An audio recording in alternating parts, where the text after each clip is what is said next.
King of Drones, Book 2, Konstantin, Chapter 1, Kursk. In the spring of 1943, Hitler's invading army looked for a knockout blow against the resurgent Red Army near the beleaguered Russian city of Kursk. Hitler's generals wanted to exploit a salient in the front lines that they felt could be flanked to cause the encirclement and annihilation of nearly 1 million Soviet soldiers. Knowing they were outnumbered, the German generals all agreed that a two-pronged attack should commence as soon as the rainy season ended and should be conducted at breakneck speed before the lumbering Soviet army could adjust and pivot its defenses. Frustrating his generals, Hitler disagreed with the plan. He preferred to wait for the arrival at the front of the new German main battle tanks that included the formidable Panzer V, or Panther, as well as the Panzer VI, Tiger, that sported the war's deadliest gun, the feared Flak 88. He believed these super tanks would play a decisive role in Kursk, and that despite enjoying numerical superiority, the Soviet tanks would be powerless to stop the German behemoths. Operation Citadel, Nazi Germany's name for the operation, was therefore delayed until July of 1943. The Soviets benefited from the extra time afforded them by Hitler's mandate to wait for the Tigers by building elaborate defenses and flooding the area with some 3,500 tanks of their own. On July 5th, the biggest tank battle in the history of warfare commenced. A week later, on the northern fringe of the battle, 4 German Tiger tanks from the 1st SS Panzer Division moved to an elevated step. The commander of the lead Tiger watched in awe as 100 Soviet T-34 tanks approached his position, threatening to break through the German lines. These 4 Tiger tanks were all that stood between this massive, mechanized force and the soft underbelly of the German artillery, communication, and logistical support elements that the Soviets perceived as sitting ducks.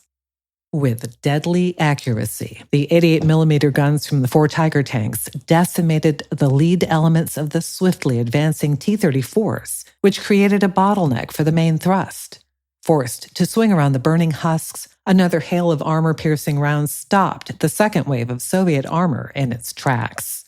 Before any of the shorter-barreled T-34s even fired a single 76.2mm round, nearly 4 dozen were obliterated.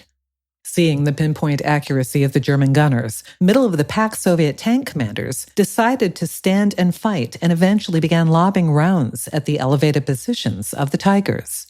Most shots missed, but the few that connected bounced harmlessly off the more heavily armored Tigers. An hour later, only 7 of the T-34s of the original 100 were able to retreat, with the other 93 reduced to scrap metal. The 4 Tigers were unscathed, and had Hitler been there to witness the confrontation, the scene would have confirmed his convictions that his Tiger tanks were invincible and worth the wait. Ironically, the Battle of Kursk ultimately resulted in a crushing defeat for the Germans and marked the end of Germany's offensive operations in World War II. 82 years later, on August 6, 2024, Ukraine shocked the world by sending over a dozen brigades into the Kursk region of Russia. Initial communications coming from regional governors in the Kursk Oblast were consistent and reported that a massive force had appeared seemingly out of nowhere. The Ukrainians quickly overwhelmed the poorly trained and equipped Russian defenders, and in a matter of days, captured over 100 Russian villages and towns. In this new era of modern warfare, with the skies saturated by observation drones from both sides, constantly monitoring most every meter of the front lines, it was inconceivable to Russian military bloggers that the superior Russian army could be caught with its pants down around its ankles. Furthermore, rather than defending Mother Russia to the death, the defenders quickly abandoned their positions or surrendered without shots fired. In private, Russian President Vladimir Putin shook with rage at the rapid success of the Ukrainians, who mocked him by referring to the attack as a special military operation, which was the same term Putin used to describe his unprovoked invasion of Ukraine back in February of 2022. In public, he appeared unrattled, and Russian propagandists shared a similar demeanor, telling the Russian citizenry to get your popcorn and watch our army annihilate the Hokols. Meanwhile, still in eastern Ukraine, where the Russians had the upper hand and were slowly grinding out territorial gains at a high cost, Konstantin caught wind of the Ukrainian surge over the northern border into Kursk. Like the rest of the world, Konstantin fully expected an eventual counterattack by the Russian army in Kursk, likely after the repositioning of its troops and resources from East Ukraine. Knowing that the fight to regain its lost territory in the Kursk Oblast would become top priority for the Russian leadership, he told Beamer, "If you're serious about helping me to rescue my daughter, then we need to move quickly." A week later, they were in Konstantin's home city of St. Petersburg. After crossing the porous border on foot while the entire world was focused on Kursk, the pair stole several vehicles for transportation along the way, driving each only a few hundred kilometers before temporarily abandoning them with full tanks of gas, in case they might need any of them to escape from Russia once Nadia was rescued. Konstantin made the trip to St. Petersburg with one primary objective: to connect with Nadia's attorney in an effort to pinpoint Nadia's whereabouts in Moscow. Unfortunately, whenever he had attempted to call, her law firm would simply say that she was out of the office. Unable to connect by phone and wanting to remain incognito, he told Beamer they needed to find out where the attorney lived in order to approach her there. Staking out the firm's headquarters from their parked vehicle across the street, as the workday ended and the staff began leaving the building, Konstantin nudged at the napping Beamer and told him to follow him. Before Beamer could comprehend the plan, Konstantin had a gun pulled on a janitor that was entering the building using an access card. "Lobby cameras?" he asked the shaken man. The janitor replied, "Yes, of course." "Take off your uniform and give it to him," Konstantin ordered while nodding toward Beamer, who began to comprehend Konstantin's likely plan. A couple of minutes later, Beamer was dressed in the janitor's shirt and jacket. "What am I looking for?" he asked Konstantin, who was escorting the real janitor back to their parked car. "A company directory for the firm, with home addresses. Start at the reception desk, and if nothing's there, look in accounting or personnel." Just 5 minutes later, Beamer was crossing the street heading back to the car. He flashed a thumbs up as he got closer. Konstantin instructed Beamer to return the man's uniform and handed the janitor a wad of cash for his silence, saying, "Like nothing happened. Go, do your job." Stuffing the cash into his pocket, the man smiled and said, "I have 3 other offices to clean tonight if you're looking for more goodies or dirt. We're good tonight, but I can find you if and when we need anything else," Konstantin replied as the man walked back across the street. Beamer figured it was both a play on the man's greed as well as a threat to keep him quiet. As Beamer climbed back into the passenger seat, he gave Konstantin a perplexed look. "It's how things work in St. Petersburg. You forget, this is my city. Let me see that directory." Half an hour later, they were parked outside the attorney's home in a posh residential area just outside the city limits. The house was dark, and it looked as if nobody was home. "What now?" asked Beamer. Konstantin replied, "We wait." "How long?" asked Beamer in an impatient tone. "As long as it takes. Go back to sleep. We'll take shifts," Konstantin instructed Beamer. Konstantin woke first about an hour before dawn. Looking toward the house, he saw nothing had changed. Out of his peripheral vision, something caught his eye in the rearview mirror. Suddenly, Konstantin was jolted by the reality that someone wearing a dark hoodie was sitting in the back seat. Resisting the natural urge to scream, Konstantin calmly nudged Beamer, saying, "We have company." Groggy at first, when he turned around to see what Konstantin was referring to, Beamer saw that the mysterious person sitting in the middle of the back seat had 2 guns drawn, with one pistol aimed at him and the other at Konstantin. It was a woman. "You 2 idiots are not very good at stakeouts," she said in Russian. "Why are you here? What do you want?" Konstantin recognized her voice from prior telephone conversations. "Hello, Tasha," Konstantin answered. "At least, I assume you are Tasha. I am Nadia's father." She replied, "I know who you are, but the question remains, why are you here? And while we talk, we should leave. You 2 fools aren't the only ones watching my place."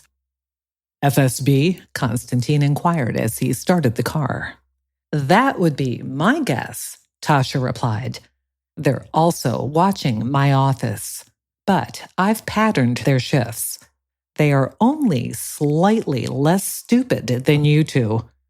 They abducted an associate thinking she was me, and unfortunately, nobody has heard from her since. I think they eventually realized their mistake and are once again looking for me. By the way, you're lucky they think you are dead again, Konstantin. But I guess they aren't completely sure and correctly figured if you were alive, you'd eventually show up in St. Petersburg to look for me. How about heading over to the docks? There's a pub there that caters to the underbelly of Russian society. So we'll blend right in.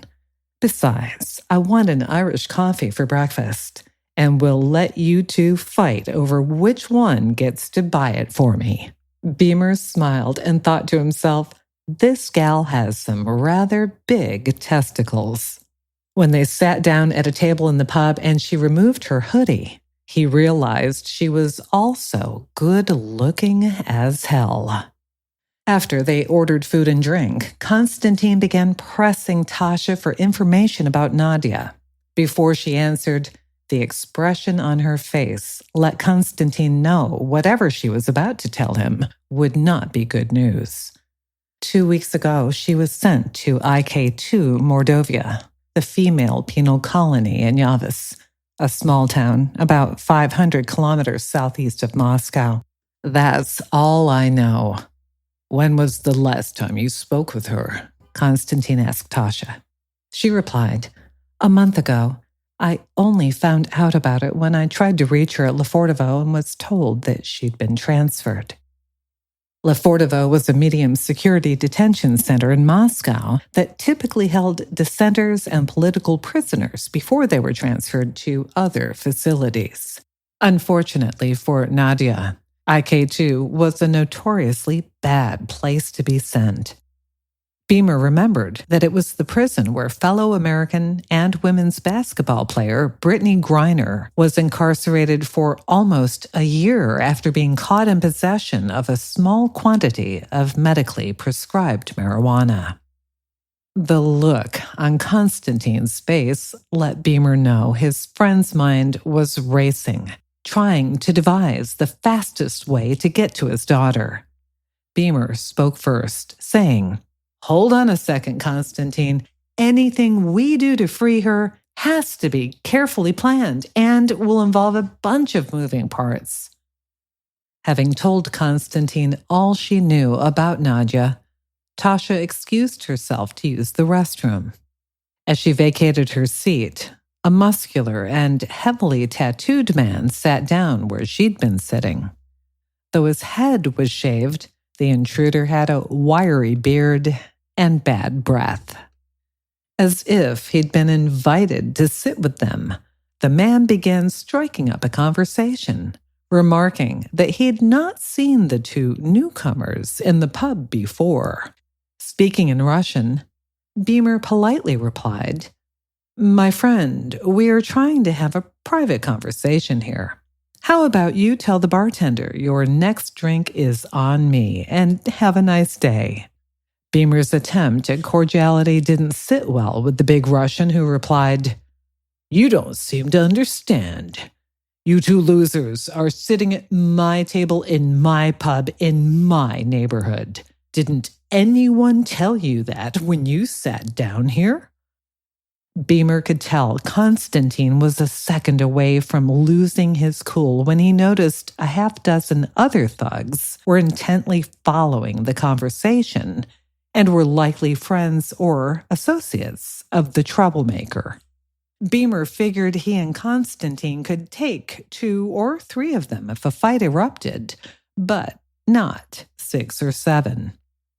Just when it seemed a fight was about to erupt, Tasha returned to the table. As she approached, the intruder and his friends quickly departed without any further provocation, apparently frightened off by Tasha's mere presence. "I can't leave you two alone for more than 5 minutes without you getting into trouble," Tasha kidded, making even Konstantin smile. She continued, "So I'm coming with you." "To where?" inquired Konstantin. "To get Nadia. She's your daughter, but she's my client, and I want her out of there. So pay up and let's go. We need to get to Moscow first. Konstantin, whatever plan you're concocting in that feeble brain of yours to break Nadia out of prison, just forget about it. I can guarantee you my plan is better." As the 3 left the pub, Beamer noticed that the bartender nodded, then winked at Tasha. Apparently, she was a valuable customer. Getting back into the car, Tasha caught the curious expressions her male companions subtly exchanged and said, "The bartender is my father. His grandfather opened the pub some 4 decades ago. We didn't manage to stay in the business that long without developing measures to deal with troublemakers like your friends back there." Though he wasn't sure about Konstantin, Beamer was glad that Tasha would apparently be joining the effort to free Nadia. Chapter 2. Moscow Mule. Tasha rightly argued that the trip to Moscow should not be taken in the stolen car that Beamer and Konstantin had driven to St. Petersburg. However, Beamer reminded her that the FSB was still looking for her, and so taking a car registered to her might be an even riskier endeavor. Still outside the pub her family owned, Tasha smiled and raised a key fob into the air.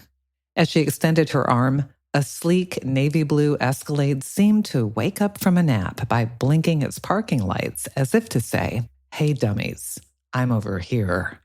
Seeing the fully loaded Cadillac SUV spring to life, Konstantin commented that he now knew Tasha's hourly rate as Nadia's attorney was definitely too damn high.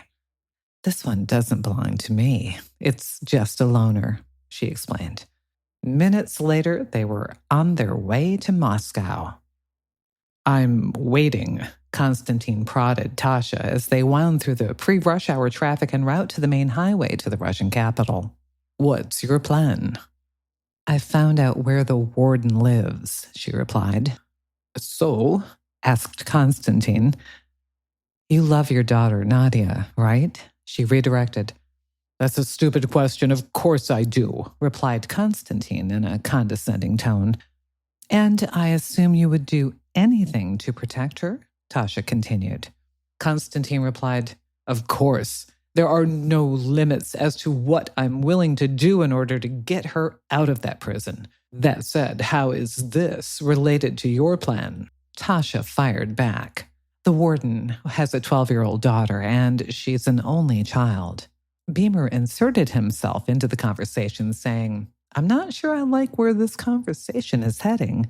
"Do you have children?" Tasha asked him. When he indicated that he did not by shaking his head, she looked at Konstantin and continued, "Then his opinion doesn't really matter, does it, Konstantin?" Konstantin then shook his head negatively to confirm that it didn't. Tasha continued outlining her plan.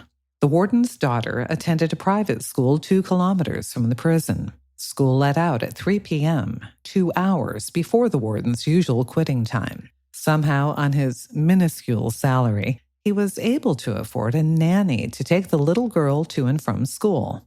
Tasha planned to hijack the nanny and kidnap the little girl in order to offer to return them to the warden for Nadia, much like a prisoner swap between warring factions. Beamer continued to object, saying, "I don't like this one bit."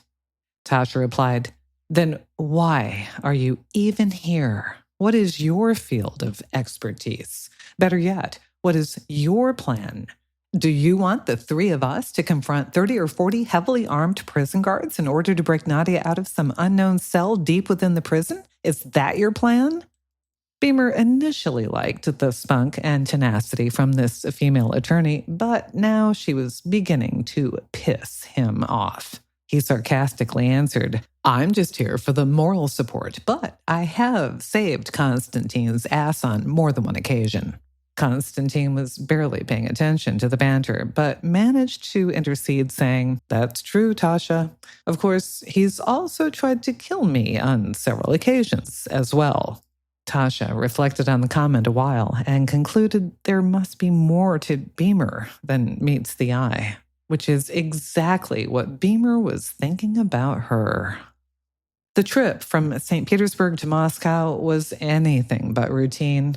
As it was just beginning, an oil terminal southeast of St. Petersburg was attacked, presumably by Ukrainian drones, with the resulting inferno causing the closure of the main highway to Moscow for over 4 hours. Then, about halfway to the Russian capital, another attack near the city of Toropets on the largest weapons storage facility in Russia caused a secondary explosion so massive it registered as an earthquake and could be seen from outer space. As fires raged and quickly spread, the highway became clogged by the mandatory evacuation of the nearby city. Even the fortress called Moscow was not immune to drone attacks, as the sound of explosions greeted the trio when they finally arrived there, causing yet another traffic impact as emergency responders rushed to the explosion sites.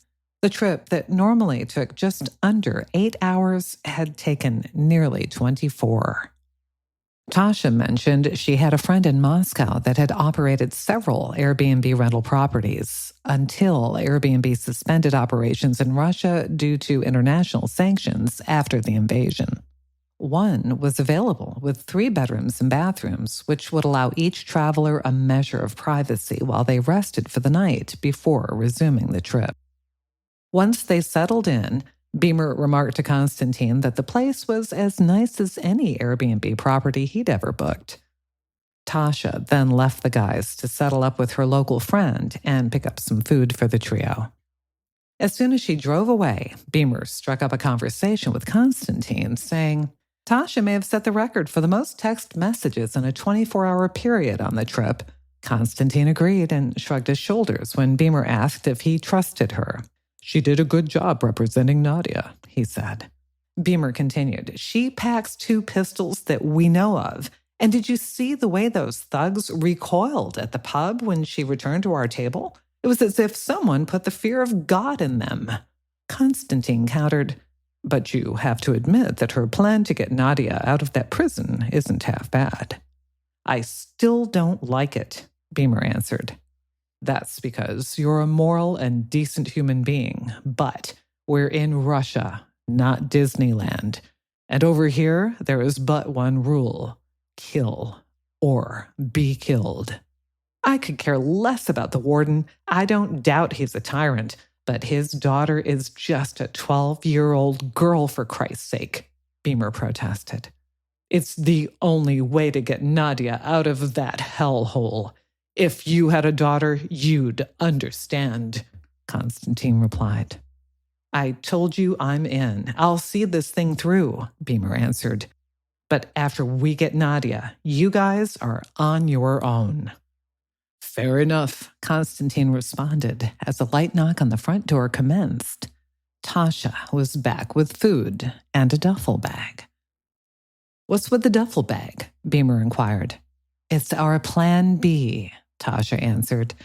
20,000 in American large bills in case the warden or his cronies require a little extra incentive. Tasha's ability to acquire that much cash in just the hour or so that she'd been gone made even Konstantin suspicious of her. But after thinking about what she had said, he agreed it was a logical fallback position. Maybe this attorney was just that good, smart, or passionate about freeing his daughter.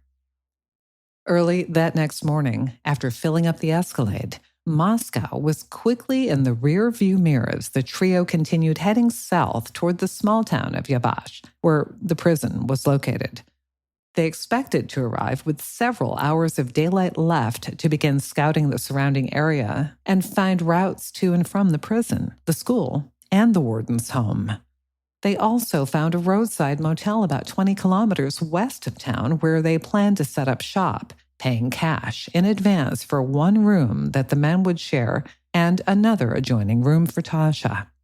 After a couple of days of reconnaissance, most of the preparations for the kidnapping and the subsequent swap were in place. The motel was designated as the location where the exchange was to occur. While the three were rehearsing the plan, step by step, Beamer still seemed uncomfortable. When pressed by Konstantin, Beamer explained, "I'm not objecting to the game plan. It should work if everything goes according to plan. However, things rarely do. But I'm thinking beyond that. I'm putting myself in the shoes of that warden and wondering how I'd react if someone kidnapped someone I loved. I'd probably want to get some payback after the exchange occurred and my child or loved one was out of harm's way." "Go on," encouraged Tasha. "There's just one main road in and out of town. If I was the warden, I'd set up ambush points in both directions and have a welcoming committee waiting along each potential escape route." Still unaware of Beamer's field of expertise, Tasha asked how Beamer might counter the threat, but Konstantin already knew. "Surveillance drones," Konstantin muttered for Tasha's benefit. "It's what he does." "He's right, Tasha. That's what I do. The problem is that I'm all out of drones and equipment, and we're in the middle of nowhere," Beamer lamented. "What do you need?" Tasha asked. "Why?" Beamer asked, sarcastically adding, "I doubt they have a drone depot in these parts." Extracting a pen and handing it to Beamer, she said, "Find something to write on and write down everything you need." Beamer protested, "It'll take more than a single piece of paper and more money than you have in that duffel bag, Tasha. Also, I need a couple more days to prepare. Let's be real here." Tasha looked at Konstantin and asked him, "If you were the warden, what would you do?" Without hesitation, Konstantin replied, "After I knew my daughter was safe, I would kill every last one of her kidnappers." Tasha exhaled a deep breath, telling Beamer to compile the damn list. 30 minutes later, she was contacting yet another friend in Moscow while reading from Beamer's shopping list as Beamer and Konstantin left her room to retire to theirs. While the men slept, a car pulled into the parking lot next to the Escalade, and its driver flashed its high beams. From her motel room, Tasha pointed her fob toward the Escalade, which then flashed its parking lights, indicating Tasha had unlocked it. 5 minutes later, she relocked it and went back to sleep. When Konstantin and Beamer knocked on her door the next morning, Tasha was showered, dressed, and ready for the day. "Hey, Beamer, you'll find your toys in the back of the Escalade," she declared as Beamer gave Konstantin an astonished look. By now, he didn't doubt she'd somehow managed to pull it off. but her success only made him more uneasy about her. 2 days later, the trio was ready to commence the kidnapping operation. Before departing for the little girl's school, Konstantin dropped Beamer off in a concealed wooded area along the predetermined escape route. By 2 p.m., he and Tasha were at the school awaiting adjournment. By way of the communication equipment that was included on Beamer's list, at 2:15, Beamer called to inform Tasha and Konstantin that the nanny was leaving the warden's residence in a white Range Rover. "She's 10 minutes out," Beamer relayed, and then paused, but stayed on the call. "Now, 5. Okay, you should see her pulling in about now." "We see her," Konstantin replied as Tasha exited the Escalade, heading toward the Range Rover as it parked. Tapping on the driver's side window, Tasha acted panicky and asked if the nanny had seen an 8-year-old boy with red hair and freckles walking past the Range Rover. "He's supposed to be right here," Tasha stammered.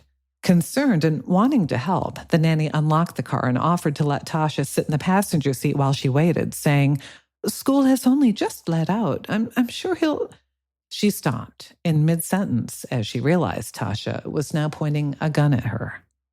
Now, in an ominous tone of voice, Tasha asked the nanny if the warden's daughter typically sat in the front or back seat on the drive home. "He wants her in the back," she replied, referring to the warden.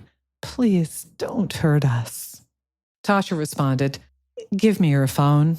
Everything will be fine so long as you do exactly what I say.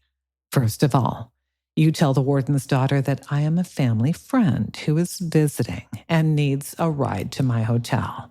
Then you'll tell her that the cell phone charger is not working and your phone is down to 1%, and that you need to make a call and borrow her phone. I'm sure she has her own phone already."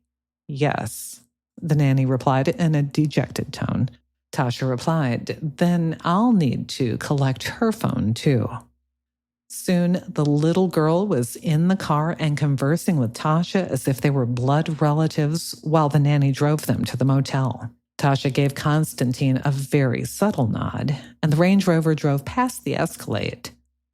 Konstantin then called the prison on a burner phone and was being given the runaround about the warden's availability until he blurted out, "I'll be sure to tell him you didn't want to let him know that his daughter and nanny have been kidnapped." After a short silence, the warden came on the line, demanding to know who was calling and proclaiming that the story about his daughter's kidnapping better not be true. Konstantin didn't let him finish his rant before simply saying, "Nadia Yefremov." "What? Who are you talking about?" the warden demanded to know. "You have my daughter in your prison, and I have your daughter in my custody. Listen very carefully to these instructions and bring my daughter with you to trade for yours." Konstantin calmly spoke. "You have 1 hour. If you fail to follow my instructions to the letter, I will cut off your daughter's fingers one by one and mail them to you," Konstantin threatened. "Then I will come for you." Unaccustomed to threats, the warden asked Konstantin, "Do you realize who you are dealing with here?" As if Konstantin should be intimidated. "No, but I know who you're dealing with here, and I wouldn't want to be in your shoes. You have 1 hour to bring Nadia to me in order to free your own daughter." In about 20 minutes after the call ended, Beamer's loitering FPV drone relayed images of the warden and Nadia leaving the front gate of the prison. Having seen the photograph of Nadia that Konstantin always carried with him, Beamer confirmed that it was, in fact, her. Just as Beamer had predicted, as soon as the warden's car departed, several other vehicles rolled to a stop at the gate and were quickly occupied by heavily armed guards. As Beamer's drone trailed, the vehicles split into 2 groups, with one proceeding toward Beamer's position along the route that Konstantin planned to take once Nadia was free. When the warden arrived at the motel, Konstantin descended to the parking lot while Tasha kept the nanny and little girl confined to the second-floor room. "Daddy!" Nadia cried out when she saw her father approaching. But as she started to exit the warden's car to run to her father's arms, Konstantin motioned for her to stay put. With the warden staring intently at him, Konstantin motioned for Tasha to bring the nanny and little girl into view on the balcony. Seeing that his daughter was unharmed, the warden motioned for her to come to him, but Konstantin told him to stop her, saying, "Let the nanny take her home and give me the key to your car." When the warden handed it to Konstantin, he walked over to the motel dumpster and pitched it into the half-full container. "Tell them you'll meet them back at your house," Konstantin ordered. As the nanny departed with the little girl, Tasha escorted Nadia to the Escalade while the two men remained locked in a stare-down. Tasha took the driver's seat while Nadia climbed into the back of the SUV, leaving the passenger seat for Konstantin. "You realize everybody in Russia will be looking for you, don't you?" the warden asked Konstantin as he withdrew to join Tasha and Nadia. "They already are," Konstantin replied as the Escalade sped away. As soon as they left the parking lot, the warden ran to the dumpster, reaching deep into it to probe for his key. 2 kilometers north of the motel, the warden's guards brandished an array of weaponry that included fully automatic assault rifles and a rocket-propelled grenade launcher. Watching them take up their position to ambush the Escalade, Beamer dropped a grenade on top of them just as they looked skyward to see his approaching FPV drone. 2 of the 4 were killed instantly. A minute later, the Escalade pulled up as Konstantin jumped out of the car and shot to death the 2 badly wounded survivors. "Just as we predicted, the warden didn't follow the nanny home but is heading straight for you," Beamer soon reported. "Konstantin, you got him?" Picking up the RPG launcher, Konstantin replied, saying simply, "Da." Seeing Konstantin standing in the middle of the road seemed too good to be true for the warden, who smiled as he pressed the accelerator to the floor. However, as he approached, Konstantin raised the RPG and fired. Now seeing the incoming projectile, the warden's smile quickly dissipated as he slammed on the brakes just before the round penetrated the windshield. As the car flew apart and cascaded off the highway, Konstantin muttered, "You should have gone home to your daughter."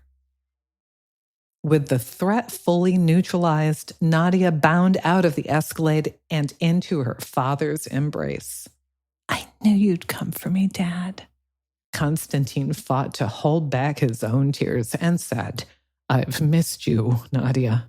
I am sorry I haven't been there for you when you needed me."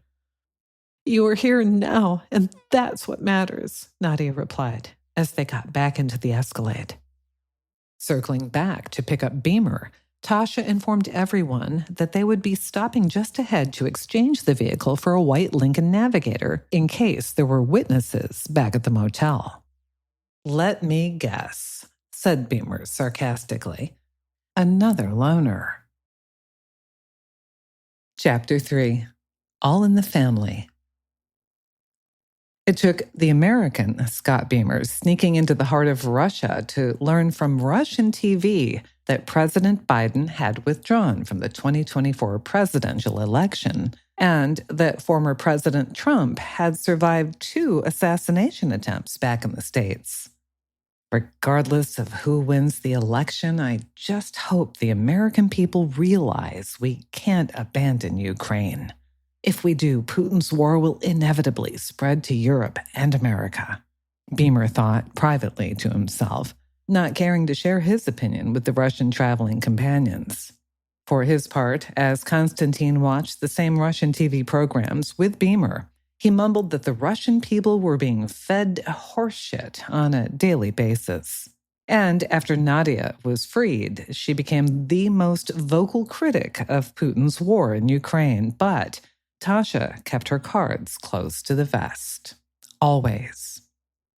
The newly constituted group of 4 were now en route to exchange the Escalade used in the jailbreak operation with Tasha's new loaner. As a huge roadside billboard advocating Russian military service came into view, Tasha slowed the Escalade and stopped beside the sign which depicted Russian soldiers that appeared to be merely teenagers.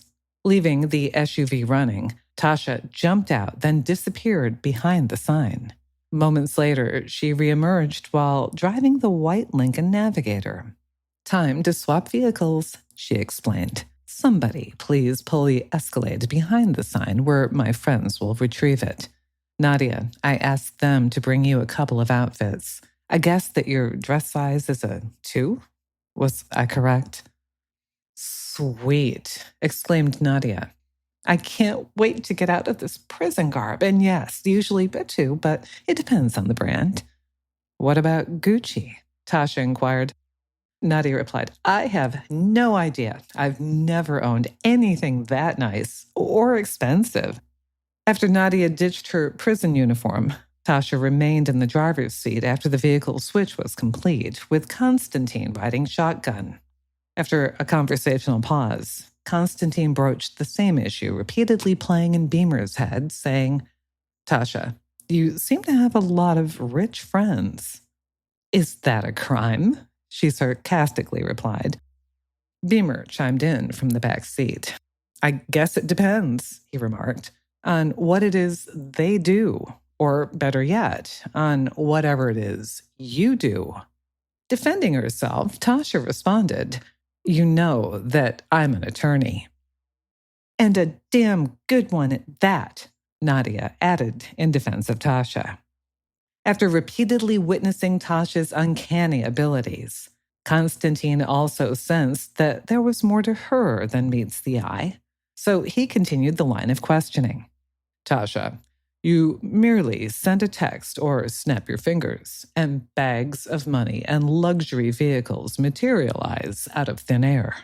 Ignoring Konstantin and casting a look at Beamer using the rearview mirror, Tasha blurted out, "Okay, cowboy, I'll show you my penis if you show me yours first. And in case you, like most American cowboys, are lacking the gray matter, please understand that I am speaking metaphorically." "I figured as much. Konstantin, you knew Tasha didn't really have a penis, didn't you?" Konstantin knew he better diffuse the sparring session before the conflict escalated, and decided to use practicality as his tool. He began his lecture as if he was dressing down 2 insolent children. "Don't forget that each of us is considered an enemy of the Russian government, and though we were successful in freeing Nadia, we don't really seem to have a plan beyond that. Obviously, Nadia isn't safe in St. Petersburg or even in Estonia, and the FSB is looking for Tasha. I have a warrant for my arrest, and Beamer is an American operative trapped deep inside Russia. It's not exactly a pretty picture, is it? At the moment, the only thing we have going for us is each other." Konstantin continued, "Tasha, to answer what I interpreted as your question, I've never heard Beamer brag, but he has every right to do so. I've seen him do things with aerial drones that defy the laws of physics. Just from what I've witnessed, he has single-handedly done more damage to the Russian army in a few short months than the entire Ukrainian Air Force has since the beginning of the conflict. Oh, I almost forgot to mention that he also wiped out my entire unit and nearly killed me in the process." "What are friends for?" Beamer playfully remarked from the back seat, then humbly added, "I'm also a fighter pilot shitty enough to get shot down by the tank that was commanded by Comrade Konstantin here." Konstantin pointed at Tasha and elaborated, "It wasn't a tank. It was a man-pad I fired from the turret of the tank he trashed." Given the context of the back-and-forth banter, it seemed appropriate for Beamer to repay Konstantin for his complimentary assessment. Nadia, your father is an extremely cunning and competent commander. His men would follow him into hell if that was his order, and they know that he'd be willing to die for them. The Ukrainians feared him, and by arresting him, the Russian army did them a huge favor. So, Tasha, I apologize for sounding like a smartass earlier, but you seem to be much more than just an attorney, Beamer concluded. I am a practicing attorney, but cases like Nadia's are an exception for me. I typically handle a vast array of business affairs for the family, Tasha admitted. So that's why the goons at your father's pub backed down so quickly when you confronted them? Beamer exclaimed. Sort of, Tasha replied. But the family I'm referring to that is different than my real family. It's a conglomerate of oligarchs with diverse business sharing a common objective. What is that objective? Konstantin asked. Tasha paused, then drew a deep breath and answered, to survive Vladimir Vladimirovich Putin. Back at the Kremlin, the results of the DNA tests on human remains extracted from the suspected enemy drone bunker were being communicated to the Russian president. The report cast considerable doubt on Lieutenant Colonel Konstantin Yefremov's claim that his destruction of the bunker resulted in the death of the enemy drone operator, as the DNA was traced to a Russian supply officer from a nearby base that had no experience as a drone operator. Putin asked his staff officer to place a call to the warden of the infamous IK2 Mordovia prison in Yavash. Others in the room could only hear President Putin's end of the conversation, which went like this. Get me the warden. Then get me his second in command. Yes, you are speaking to the Kremlin, and you have in your custody a prisoner named Nadia Yefremov. She is to be executed immediately. What? Idiots! After about a 2-hour drive, Tasha pulled off the main highway to navigate a network of ever-deteriorating secondary roads, eventually stopping in front of an abandoned country villa, telling her traveling companions, "We need to get off the roads and lay low for several days until the heat subsides. The family has a hunting camp nearby that is off the grid." Taking a narrow and winding dirt road, Tasha eventually stopped in front of a weathered and dilapidated structure that looked as if the next windstorm would put it out of its misery and knock it to the ground. Unable to bite his tongue and uphold Konstantin's requested spirit of détente, Beamer kidded Tasha by saying, "I might have to give this Airbnb a bad review." Walking through the front door of the villa, Beamer realized that his first impression of the place was off base.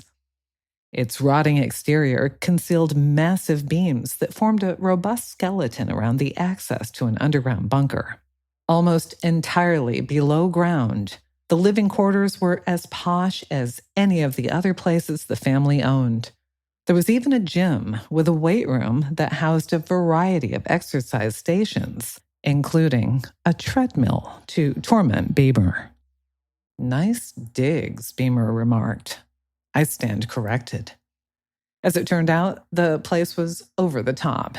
It just didn't have any window views. After a restful night's sleep, Beamer woke early and decided to run for an hour on the treadmill. Thinking he'd be the first one up, he was surprised to see Nadia catching a workout of her own. She acknowledged him, but then immediately returned to her workout. Weeks earlier, back at the infamous IK2 women's prison, during the first week of her incarceration, Nadia was having trouble sleeping, a combination of stress from being in close quarters with so many hardened inmates, as well as discomfort from trying to sleep on a hard cot with a flat pillow and solitary wool blanket, was challenging.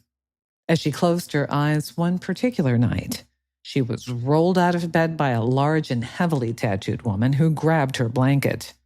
As Nadia lunged to retrieve the blanket, another inmate grabbed her pillow, Rising to confront the first woman, the second woman laid a heavy hand on Nadia's shoulder and instructed her to stay seated.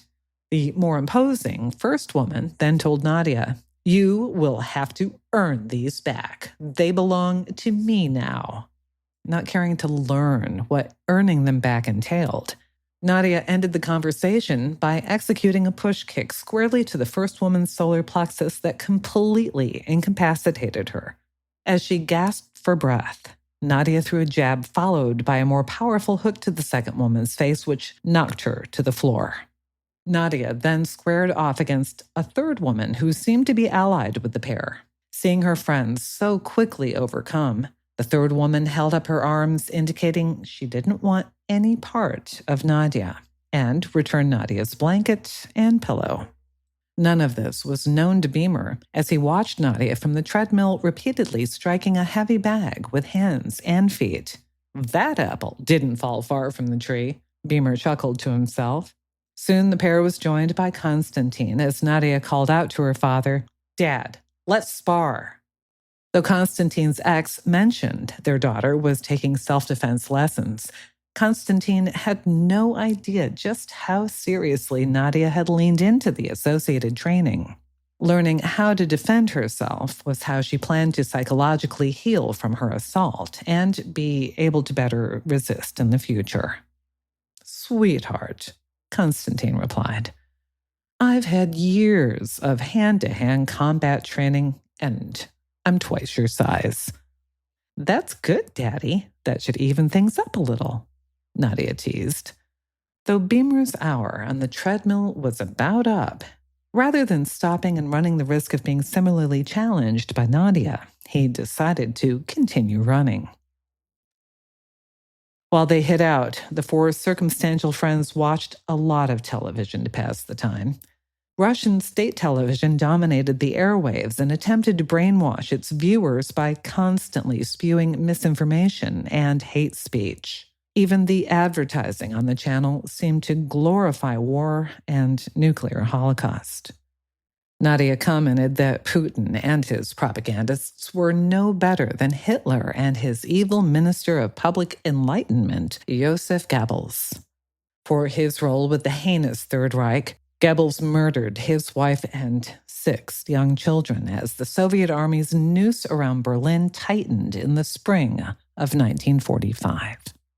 A day after Hitler committed suicide, Goebbels swallowed a cyanide pill and joined the Führer in the coldest depths of hell. Olga Skavyeva, known as the Iron Doll of Putin, was Russia's modern-day version of Goebbels. Skavyeva was one of the primary anchors for RT1, which was the official name of the state's channel. At 39 years of age, outwardly she was still a very attractive woman, but on the inside there existed a black void in her chest where the human heart should be. In short, Olga Skabyeva was an evil puppet of the Russian president, and the fellow fugitives condescendingly but accurately referred to her as the Scab. After a week of doing not much more than working out and watching Russian zombie TV, Beamer announced, "I'm thinking it's time for me to get back to Ukraine." "It's a long walk from here," Tasha replied. "What, no loaner cars available from the family?" Beamer asked, only half joking. Without cracking a smile, Tasha's cryptic reply was puzzling. "Assets of the family are used only for family business." Chapter 4. Rasputitsa. Scott Beamer wasn't the only member of the group that was getting restless after a week of laying low. Nadia was beginning to feel as if she was incarcerated once again. As summer yielded to autumn in eastern Ukraine and western Russia, the rains returned. Though the spring's muddy season was worse given the additional impact of melting snow, the fall muddy season was no picnic. In fact, it had been raining off and on at the hideaway for 3 days straight. Going up to peer out of the surface entrance to the bunker, Nadia caught a break in the incessant rain and observed a singular sunbeam penetrating the gray skies and casting light on nearby trees. To take advantage of the rare sunlight, Nadia grabbed one of the many hoodies strewn around the bunker and went outside. After nervously watching his daughter depart the bunker, Konstantin decided he'd shadow her in case she encountered any unexpected perils on her walk. Momentarily losing sight of her as she entered a wooded area, he found her in a small clearing. Nadia was perched on a large stump with her eyes closed and face pointing toward the sky. She had positioned herself into that solitary ray of sunshine which illuminated her face. "That sunlight makes you glow like an angel with a halo. But I know better," Konstantin teased. Unaware that her father had followed her, Nadia was startled and jumped when he spoke to her. "I didn't mean to scare you," Konstantin apologized. "Come sit with me, Dad. There's plenty of room for both of us on this stump," she replied. "Were you napping?" Konstantin asked. "No, just thinking about my next chapter and about Mom," Nadia answered. "I need to let her know I'm okay." "You should text her. Use one of Tasha's burner phones when you do, and don't refer to any person or place by name," Konstantin warned. "You do realize you probably cannot go back to Estonia, don't you?" Nadia replied, "Yes, I've thought about Lithuania, but I need to talk to Mom about it." "Can I ask you something, Dad?" Konstantin nodded affirmatively, and Nadia continued.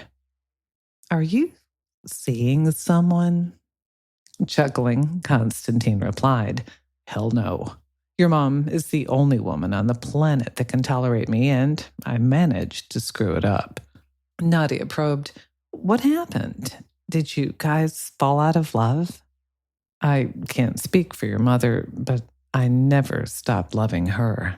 I guess I put my military career above my marriage, and she took issue with it," Konstantin speculated. "Has she been seeing anyone? I never asked her about her personal life."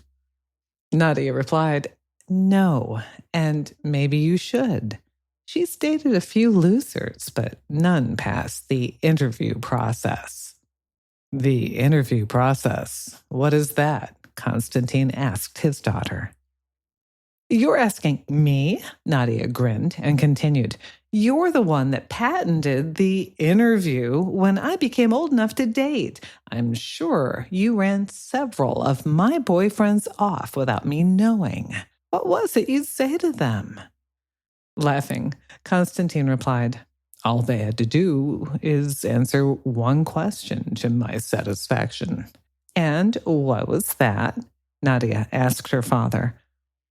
"I simply wanted to know what their intentions were with my daughter," Konstantin replied as he continued to chuckle.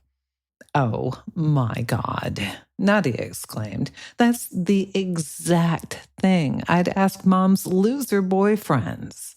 And I'm sure you scared the hell out of them much worse than I scared your boyfriends," Konstantin teased. "You're probably right, Dad." Closing her eyes and again pointing her face back to the sun, Nadia continued talking. "Before you walked up, the sunshine on my face brought back a happy memory. Do you remember that Sunday afternoon you and Mom took me to Ostankino Tower?" Ostankino Tower stood over 1,700 feet tall in downtown Moscow, making it the tallest man-made structure in all of Europe. From its observation deck, one can see for miles in all directions on a clear day. Its construction was completed in 1967 in commemoration of the 50th anniversary of the October Revolution, when Vladimir Lenin's Marxists staged a bloody coup and overthrew the Russian Republic.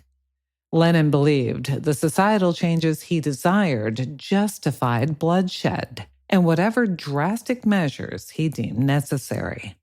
As a result, Over 10 million Russian lives were lost during the conflict.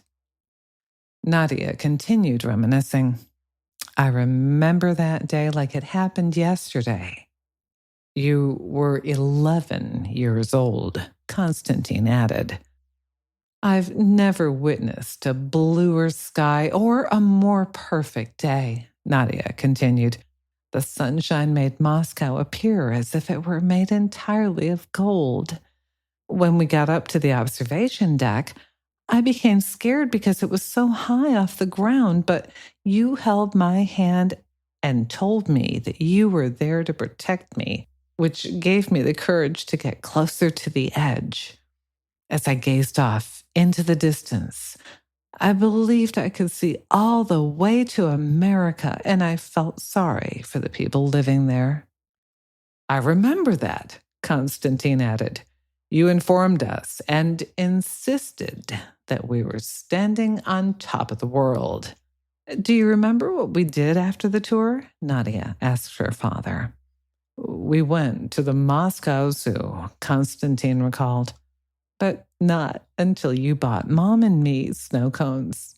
Nadia's voice quivered ever so slightly, and Konstantin watched as she subtly dabbed a solitary tear. That was the best day of my life. Konstantin pulled his daughter closer beside him and gave her a hearty hug. Maybe the three of us will get a chance to go there again when this insanity is over, he proposed, knowing it would never happen. Nadia responded by asking, would you be willing to get back together with Mom? Sweetheart, I can't answer that question because I truly don't know. Besides, the opportunity will never arise, Konstantin responded. After a long pause, scattered raindrops began falling. We'd better get back to the hideaway. Watching Konstantin and Nadia approach as they covered the 400 to 500 meters from the woods line to the bunker, Tasha was concluding a protracted conversion on her phone. She had chosen to step outside to talk so Beamer couldn't overhear the conversation. The girl is valuable, mainly as potential leverage, she communicated to someone on the call. The lieutenant colonel should be easy if we use her that way. The American is the loose cannon of the bunch. Listening to somebody on the other end of the call speaking until Konstantin and Nadia were almost within earshot, Tasha became impatient and interrupted them, saying, How many times must I say that I understand what you're telling me? I need to go. She ended the conversation with someone on the other end, still in mid-sentence. Redirecting her attention to Nadia and Konstantin, Tasha called to them as they walked up, exclaiming, You guys cut it pretty close.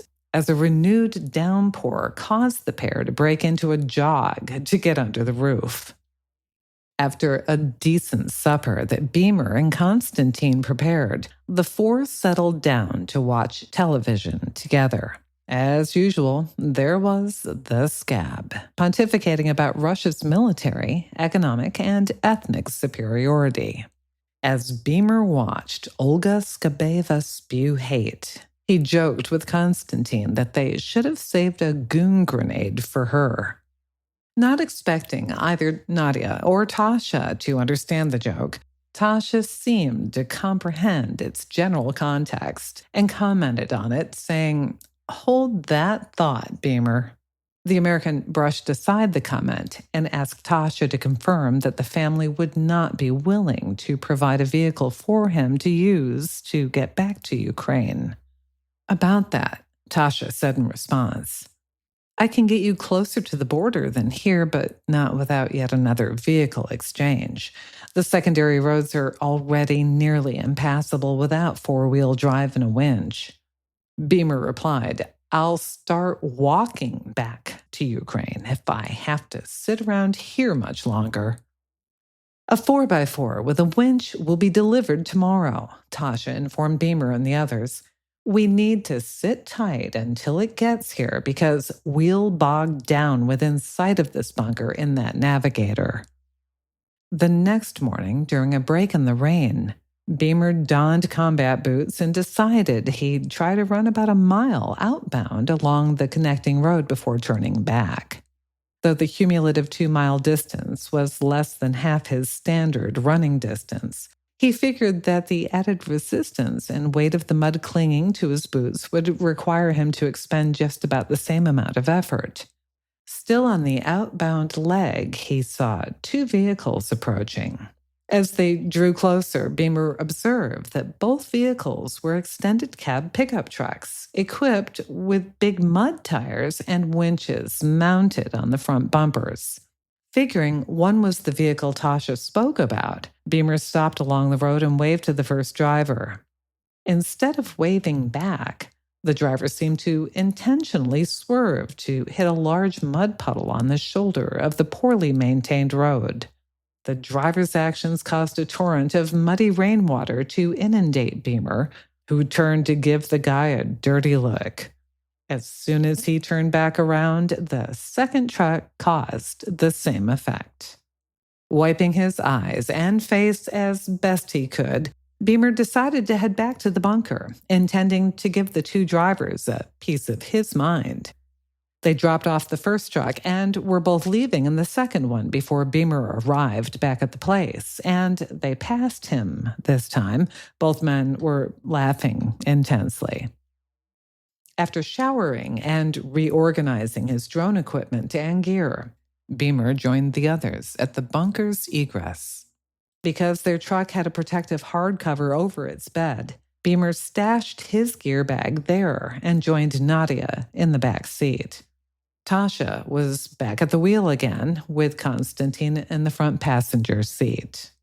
"Where to next?" Beamer asked. "About 150 kilometers north-northwest," she answered. "The family operates a safe house there." "I'm guessing that's as close as you're going to get me to the Ukraine border?" Beamer asked Tasha. Maybe not. We'll talk about that once we get to the safe house, and you need to have an open mind when we arrive." "What's that supposed to mean?" Beamer prodded Tasha, who didn't respond. The roads were so bad that even the 4x4 got stuck a couple of times. Each time, the men would get out and affix the winch cable to a tree near the road in order to free the truck. Abandoned all along the road were many other cars and vehicles mired in the mud, with some probably stuck there until the ground eventually froze as winter drew closer and temperatures plummeted. The abandoned civilian vehicles reminded Konstantin of the many highways of death in Ukraine. However, those vehicles were blown to hell and back along with their drivers. After a laborious drive that took over 10 hours, the fugitives arrived at the safe house. To no one's surprise, its quarters were luxurious, and place settings were set for 4 guests upon a long mahogany handwritten table. Though no one was there when they arrived, the wonderful aroma of hot soup emanated from a large crock pot. Nobody complained. After supper, Tasha informed her 3 travel companions that they would have an opportunity to meet some other members of the family in the morning. "Should we be concerned about their intentions?" Konstantin asked, fully aware that Beamer was wondering the same thing. "Not at all. They simply want to meet you 3 and talk some business," Tasha answered. This time, Nadia inquired, asking Tasha about the nature of the business. "I think you 3, and especially you, Nadia, will see that you have some common ground with the family. But that's all I'll say for now." Retiring to the den, Konstantin, Beamer, and Nadia once again turned on the television. Knowing that any updates about the war would be heavily tainted with the usual propaganda, they soon noticed that the regular anchor Olga Skabeva was absent. Nadia remarked that the scab was likely taking a break from the studio to speak directly into the Russian president's microphone on this night in one of the many private rooms available to Putin at the Kremlin. "Nadia, Konstantin scolded his daughter. Being the bad influence that he was, Beamer couldn't stop laughing, even after Konstantin implored him to shut the hell up. Chapter 5. Hobson's Choice. Though she had retired to the privacy of her room in the safe house, Tasha spoke in hushed tones. Listening intently to someone on the other end of the call, she answered a question in a short and seemingly frustrated manner. Yes, Yulia, I get it. For the umpteenth time, I understand the plan, Tasha continued. But understanding the plan doesn't mean I have to like it, because I don't. First of all, I'm half his age, and secondly, I genuinely dislike him. After an apparent change of topic, Tasha began talking about Nadia, saying, keeping her here for an extended period of time shouldn't be that difficult once our agents bring her mother here. Of course, none of us know how Konstantin will react to that. Tasha paused as the person she was conversing with spoke. Apparently responding to what was now being said, Tasha replied, his daughter is by far the most important thing to him. So I can assure you that Lieutenant Colonel Konstantin Yefremov hates President Putin as much or more than anyone in the movement. Furthermore, his men will follow him no matter where he leads them, even into hell. Tasha ended the conversation by responding to a final question. Tomorrow, she replied. I'll start tomorrow. 8 hours later, and looking at yet another day of downtime, Beamer decided to take advantage of an unexpected, pleasant morning by going for a long run. Shooting for sub-8-minute splits, he figured if he ran at that pace for an hour and a half, he would get in roughly an 11-mile run. His typical runs were closer to 5. Though he thoroughly enjoyed the long workout, at different points along the way, he felt like somebody was watching him. When he slowed his pace and scanned the skies looking for drones and saw nothing, he assumed he was just being paranoid. Returning to the safe house, he encountered Tasha, stretching and preparing to go for her own run. It was cool enough outside that Scott had run in shorts and a long-sleeve dry-fit shirt and had barely managed to work up a light sweat. But Tasha was merely wearing a singlet and shorts. Despite their recent verbal sparring, Scott figured he'd try to avoid any unpleasantries until Tasha forced him to revert to being the sarcastic jerk he preferred to be. You Russians must have antifreeze in your blood, he kidded Tasha. You Americans must be sissies, she teased back. How far did you run? Beamer replied, north of 10. Looking for clarification, Tasha commented, I don't understand. About 16 kilometers? I guess that means I'm not a serious runner, Tasha responded. I just want to get into a leisurely run so I can enjoy this rare, pretty day. Do you want to go back out with me? For maybe 4 or 5 kilometers? I promise I'll go easy on you. Scott figured since Tasha had already called him a sissy for wearing sleeves, she'd rag him even worse if he declined. And since a slow cool-down run wouldn't be that taxing, he agreed to go. Right off the bat, he realized he'd been duped. What the heck? Beamer asked Tasha as she pushed the pace. We're closer to a 7-minute pace than an 8-minute pace. She responded sarcastically, saying, So, do you need me to slow down for you? Instead of answering, Beamer kicked it in gear, quickening the pace to about a 6:45. Not to be outdone, Tasha went even faster and surged past him. Now approaching half-marathon distance for the day, but at a torrid 5K pace, which he feared might cause an injury, Scott conceded and slowed down without Tasha realizing he was no longer close behind her. When she turned to look back, he was running in the opposite direction, heading back to the hideaway. Figuring he'd bragged to Nadia and Konstantin that he beat her back to the safe house, she screamed, "Oh, no, you don't!" and broke into a sprint to try to catch him. However, the distance she needed to make up was too great.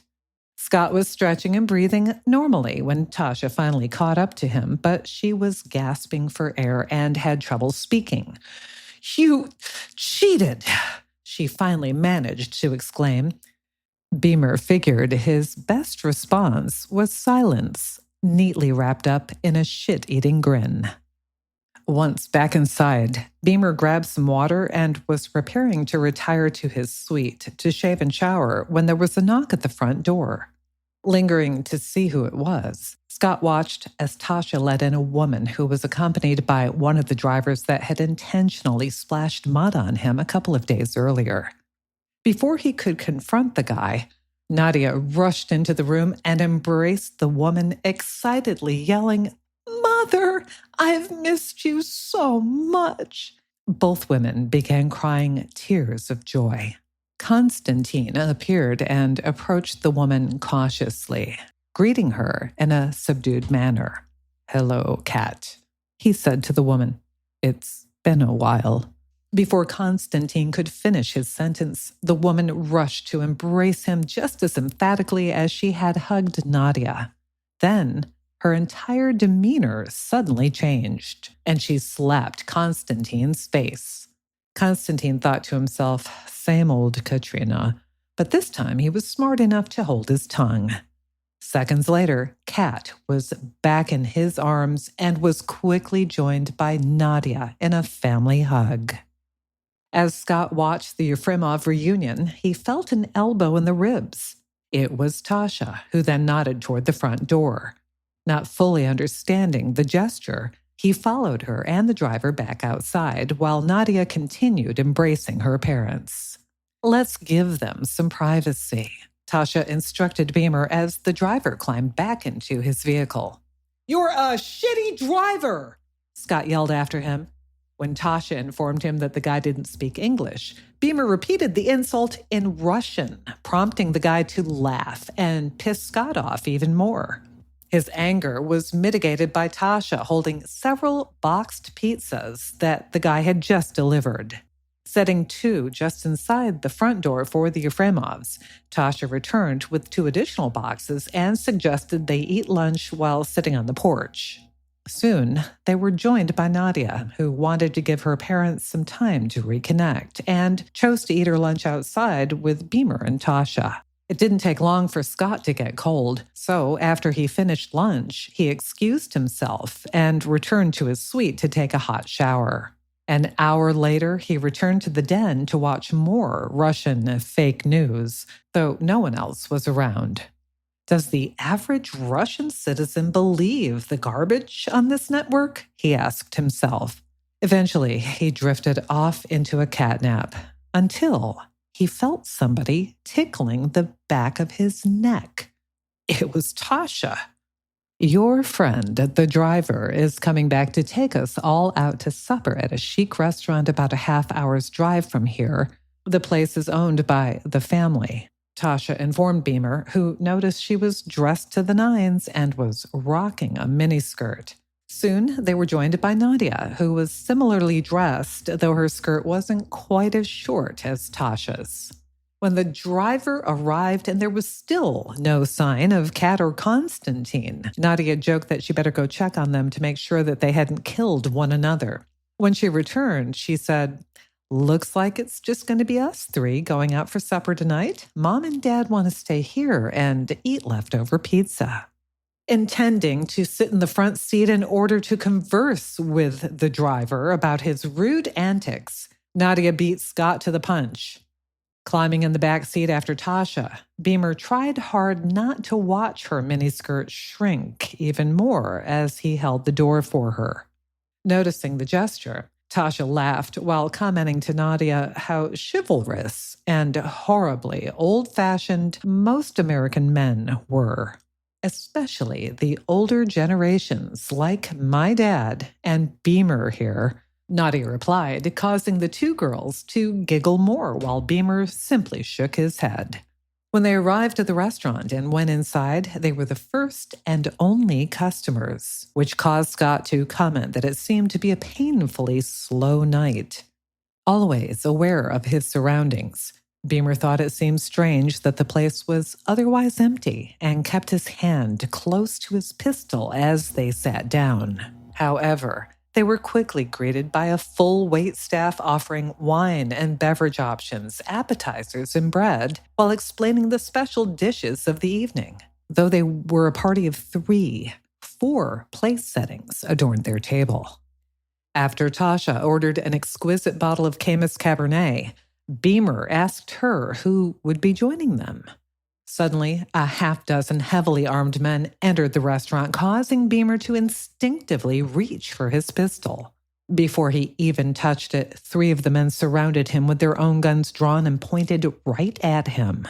Speaking in broken English, one asked for the weapon. Once he surrendered it, Beamer was asked to stand and was thoroughly searched.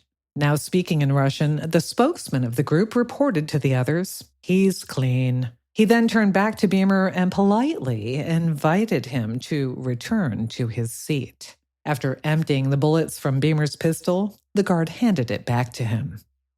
A woman then entered the restaurant, followed by several more armed guards, causing the entire restaurant staff to stop what they were doing and stand at attention in a show of respect. As the woman made the rounds and shook each employee's hand, Nadia leaned down toward Tasha and whispered, "Is that who I think it is?" Without responding to Nadia, Tasha stood to hug the woman as she approached the table. "Hello, Yulia," she blurted out with a big smile. Turning to the others, Tasha enthusiastically introduced her friend, saying, "Everyone, this is Yulia Navalnya. Yulia is the head of the family." Yulia corrected Tasha, saying, "I prefer to call it the movement." Starstruck, Nadia reached to shake Yulia's hand, saying, "I'm so sorry for your loss. Your husband was an inspiration to us all." Because of the last name differential, it took a moment for Scott Beamer to make the connection. Yulia was opposition leader Alexei Navalny's widow.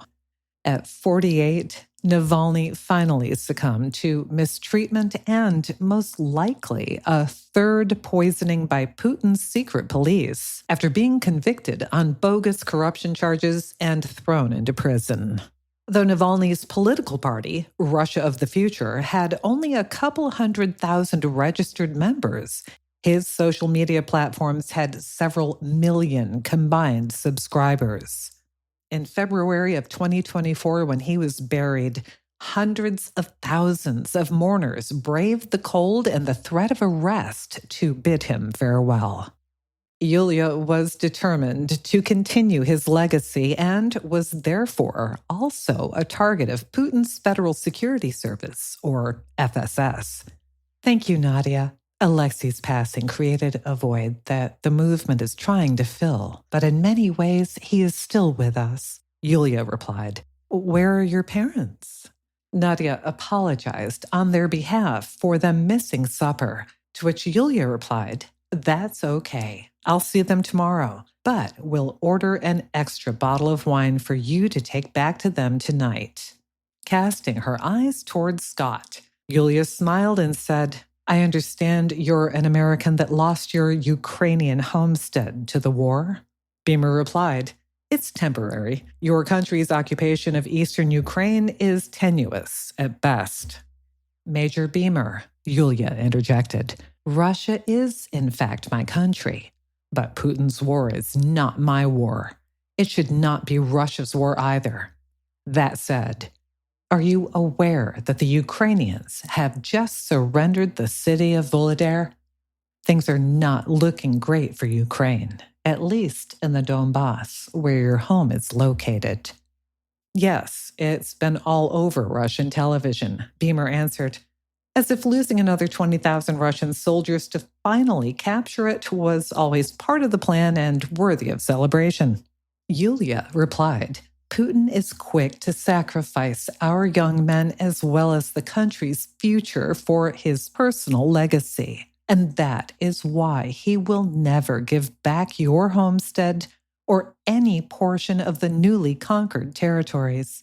Yulia then turned her attention back to Nadia and Tasha, saying, "Forgive me. Tonight, we should enjoy our food and wine and leave more serious discussions for tomorrow." The meal was incredible, leaving Beamer surprised the place wasn't more popular. However, after the evening was concluded and they left the restaurant, Yulia's guests observed a throng of people and a multitude of cars in the parking lot. Once again, surrounded by bodyguards, Yulia made a quick dash for her waiting car, and as soon as she was clear, those waiting to go inside quickly swarmed the place. Apparently, Yulia had reserved the entire restaurant for as long as she desired. After thanking Yulia for arranging and paying for their evening, Beamer and the two younger women joined their driver, who ferried them back to the safe house. Beamer didn't say much on the return trip, rehashing several of Yulia's comments and wondering what she planned to talk about when she returned. He sensed that Yulia, not unlike President Zelensky several months earlier, had an agenda that somehow included him and Konstantin. Back at the safe house, Nadia left Scott and Tasha in the kitchen and went to deliver the bottle of wine that Yulia had sent home with her. As she did, Tasha retrieved yet another bottle of wine and handed it to Scott for him to open. Already with a decent buzz, Beamer informed her, "You're going to have to drink that entire bottle because I'm good." "Thank you for confirming my suspicions," Tasha playfully quipped. "How so?" Scott asked as he filled Tasha's wine glass by roughly 2/3. "You Americans are truly sissies," she exclaimed, expressing dissatisfaction with Scott's refusal to drink with her while also objecting to his light pour. After taking the glass from Scott, Tasha then leaned into him and whispered, "Maybe I could toughen you up a bit." Not comfortable with the obvious advance, Scott backed away and replied, "Tasha, don't stand so close to me." Breaking the tension at that very moment, Nadia returned and announced that her mother's room was empty, but her father's door was locked, forcing her to leave their bottle of wine just outside the door. The news prompted both women to giggle at one another while Beamer used the opportunity to slink away and head to his own room. "See what I mean, Scott Beamer? That's how we Russians take care of business." Not bothering to respond or even turn around, Beamer simply raised and waved an arm as a signal for Tasha to shut up. In his head, Anna began lecturing him. "What is wrong with you? Tasha is beautiful." Scott imagined his deceased wife saying, "You're almost being rude to her." In his mind, he envisioned Anna walking beside him, responding to her out loud. Scott offered up his defense, saying, "No doubt she's beautiful. And no doubt she's trouble with a capital T." This time, Anna agreed with him. Before Tasha could finish her glass of wine, Yulia called her, so she excused herself from Nadia to go to her room while she talked with Yulia. Deciding to retire to her own room, Nadia followed and was able to pick up bits and pieces of Tasha's comments and surmised it was probably Yulia on the phone. The full conversation was as follows. Yulia: "What? Is he gay?" Tasha: "No, married." Yulia: "To a dead woman? So did you actually come on to him, or are you going about your assignment in a half-assed manner?" Tasha: "This American is different than most men." Yulia: "Give me a break, Tasha. Men are all the same. You just need to try harder." Tasha: "My God, Yulia, I practically threw myself at him. He's just not interested." Yulia: "Then let me provide some incentive. Either you seduce him and get him sympathetic to our cause, or we will rescind your father's business license at your family's pub in St. Petersburg." Tasha: "Leave my father out of this. I'll drug Beamer if I have to. Give me until tomorrow, Yulia, but please don't ever threaten my father's business again." Yulia: You can have until my scheduled visit tomorrow afternoon. If you are unsuccessful, then I intend to inform the local authorities that there are 2 American operatives in their oblast, an American cowboy and his Russian girlfriend who is half his age. And Tasha, don't you ever speak to me in that manner again." Nadia was able to tell that Tasha and Yulia were in a heated argument. She also heard Tasha's comment about drugging Beamer. Quietly ducking out of potential view of Tasha, Nadia suddenly understood that Tasha and Yulia were a threat to her parents, as well as to her, and certainly to Scott Beamer. With visions of Tasha's miniskirt dancing in his head, Beamer was having difficulty sleeping when he heard a faint knock on his door. "Just tonight, just this one time," he mumbled to himself as he got up to let in his uninvited guest. To his complete surprise, it wasn't Tasha at the door, but rather Nadia, and she was visibly shaken. "I need to talk with you, Beamer, but not here. Get dressed and let's go take a walk. You aren't safe here. None of us are." Chapter 6. Extreme Undertakings. In a situation room that rivaled both Vladimir Putin's and Vladimir Zelensky's, Yulia was surrounded by walls of video monitors. After speaking with Tasha on the phone, Yulia was now conferring with a dozen Russian oligarchs that collectively accounted for almost a quarter of Russia's wealth. That said, their individual fortunes had taken a huge hit after Putin's ill-fated invasion of Ukraine due to the resulting international sanctions. Yulia directed her audience's attention to a big screen on the far left wall. This first monitor shows the nearly completed newsroom set.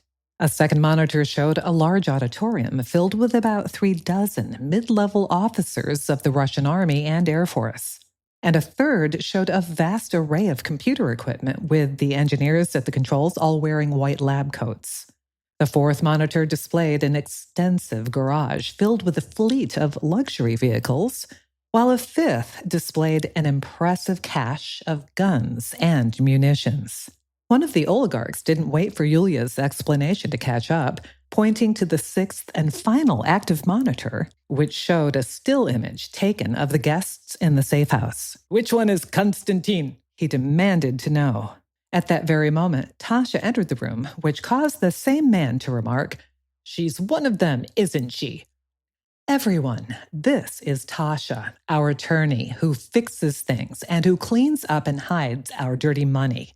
Tasha is also our spy."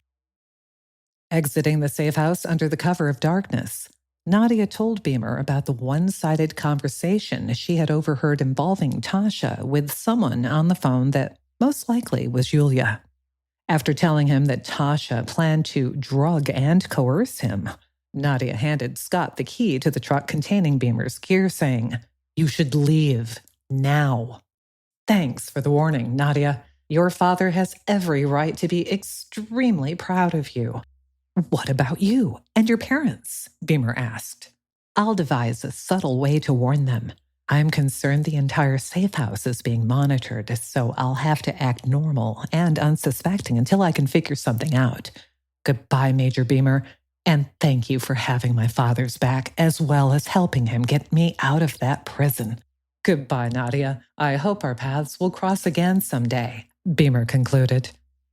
8 hours later, Beamer exchanged the truck he'd borrowed from the family with one of the stolen vehicles he and Konstantin had used on their journey to St. Petersburg. Though it had occurred just a couple of weeks earlier, that trip seemed like it had happened a long time ago. Beamer feared getting back into Ukraine from Russia would be much more difficult than getting into Russia from Ukraine. He needed to devise a plan not only to cross the border, but also to cross through the occupied territories. Back in her organization's headquarters, Yulia continued briefing the group of powerful oligarchs. "As to this facility, think of this room as the hub of a wheel with 6 spokes. The spokes are connected to the hub and each other by a subway system built entirely underground. Each leg is 5 kilometers long with multiple steel blast doors, which allows for greater survivability of at least some critical components of the movement in the event of a massive glide bomb attack or even a tactical nuclear warhead. "Tell us your plan," another oligarch asked Julia, pointing to the monitor showing the auditorium filled with Russian junior officers. "Most of these men have already served under Lieutenant Colonel Yefremov. They will obey whatever orders Yefremov initiates. And their men, some 2,500 strong, will in turn follow the orders of these junior officers." Yulia continued, "Yefremov has reunited with his ex-wife. The girl is his daughter. They don't realize it, but these two women are essentially prisoners of the safe house and serve as our leverage in case Yefremov needs a little extra incentive to do our bidding." "And what of the American?" the man pressed. "Reputed to be an excellent drone operator. Once his drones destroy the main Russia One transmitter and key relay towers, he is expendable." As Yulia spoke, Tasha realized that if and when Beamer did Yulia's dirty work, she too would likely be considered expendable. "What makes you think the American will buy into our plan?" someone else asked Yulia, who cast a glance toward Tasha as she answered, saying, "Drugs, sex, and rock and roll, plus an offer of $2 million US, which his new girlfriend here should ultimately inherit." Yulia's movement, Russia of the Future, was committed to the removal of Vladimir Putin and his aging and corrupt inner circle from power. However, unlike past coups, including Prigozhin's recent rebellion, Russia of the Future wanted to accomplish its goals with as little bloodshed as possible. Yet another oligarch then asked, "And what about Putin's Iron Doll?" referring to one of the highly visible and popular anchors of the Russia One state TV channel. Yulia directed the group's attention to a previously inactive monitor and pointed a television remote to activate it. When she did, the monitor sprang to life and displayed the state's most recognized propaganda pundit, Olga Skabieva, sitting in a glass enclosure held as a prisoner of the movement. "Will she cooperate?" Yulia smiled as she responded, saying, "At this point, we really don't need her to cooperate. Artificial intelligence is an amazing thing. We have recorded many hours of interrogations and conversations with her, and we have all the facial and voice data points that we need to let the program do whatever we need it to do." "I'm not sure I understand," one of Yulia's other guests admitted. Yulia replied, "A simple demonstration is worth 1,000 words of explanation. What would you like for Putin's Iron Doll to tell her television audience?" "Well, start with her admitting that she's been lying to the Russian people," someone else suggested. Looking into the monitor showing the technicians in white coats, Yulia asked, "Victor, did you get that?" Before he responded, every monitor in the Situation Room began displaying footage of Skabieva hosting the newscast on the familiar Russia One newsroom set. And true to the request, Putin's Iron Doll began the newscast exactly as requested, speaking emphatically and saying, "Good evening, fellow Russians. For years now, I've been lying to you." The footage and exact replication of the newscast set caused quite a stir among Yulia's guests. Another request was presented from someone that had been quiet up to this moment. Have her tell the Russian people that the election was rigged. Another called for the scab to admit that Putin and his inner circle had enriched themselves by stealing from the masses. In just seconds after the requests were made, Skabieva recited every single comment exactly as conveyed and with conviction.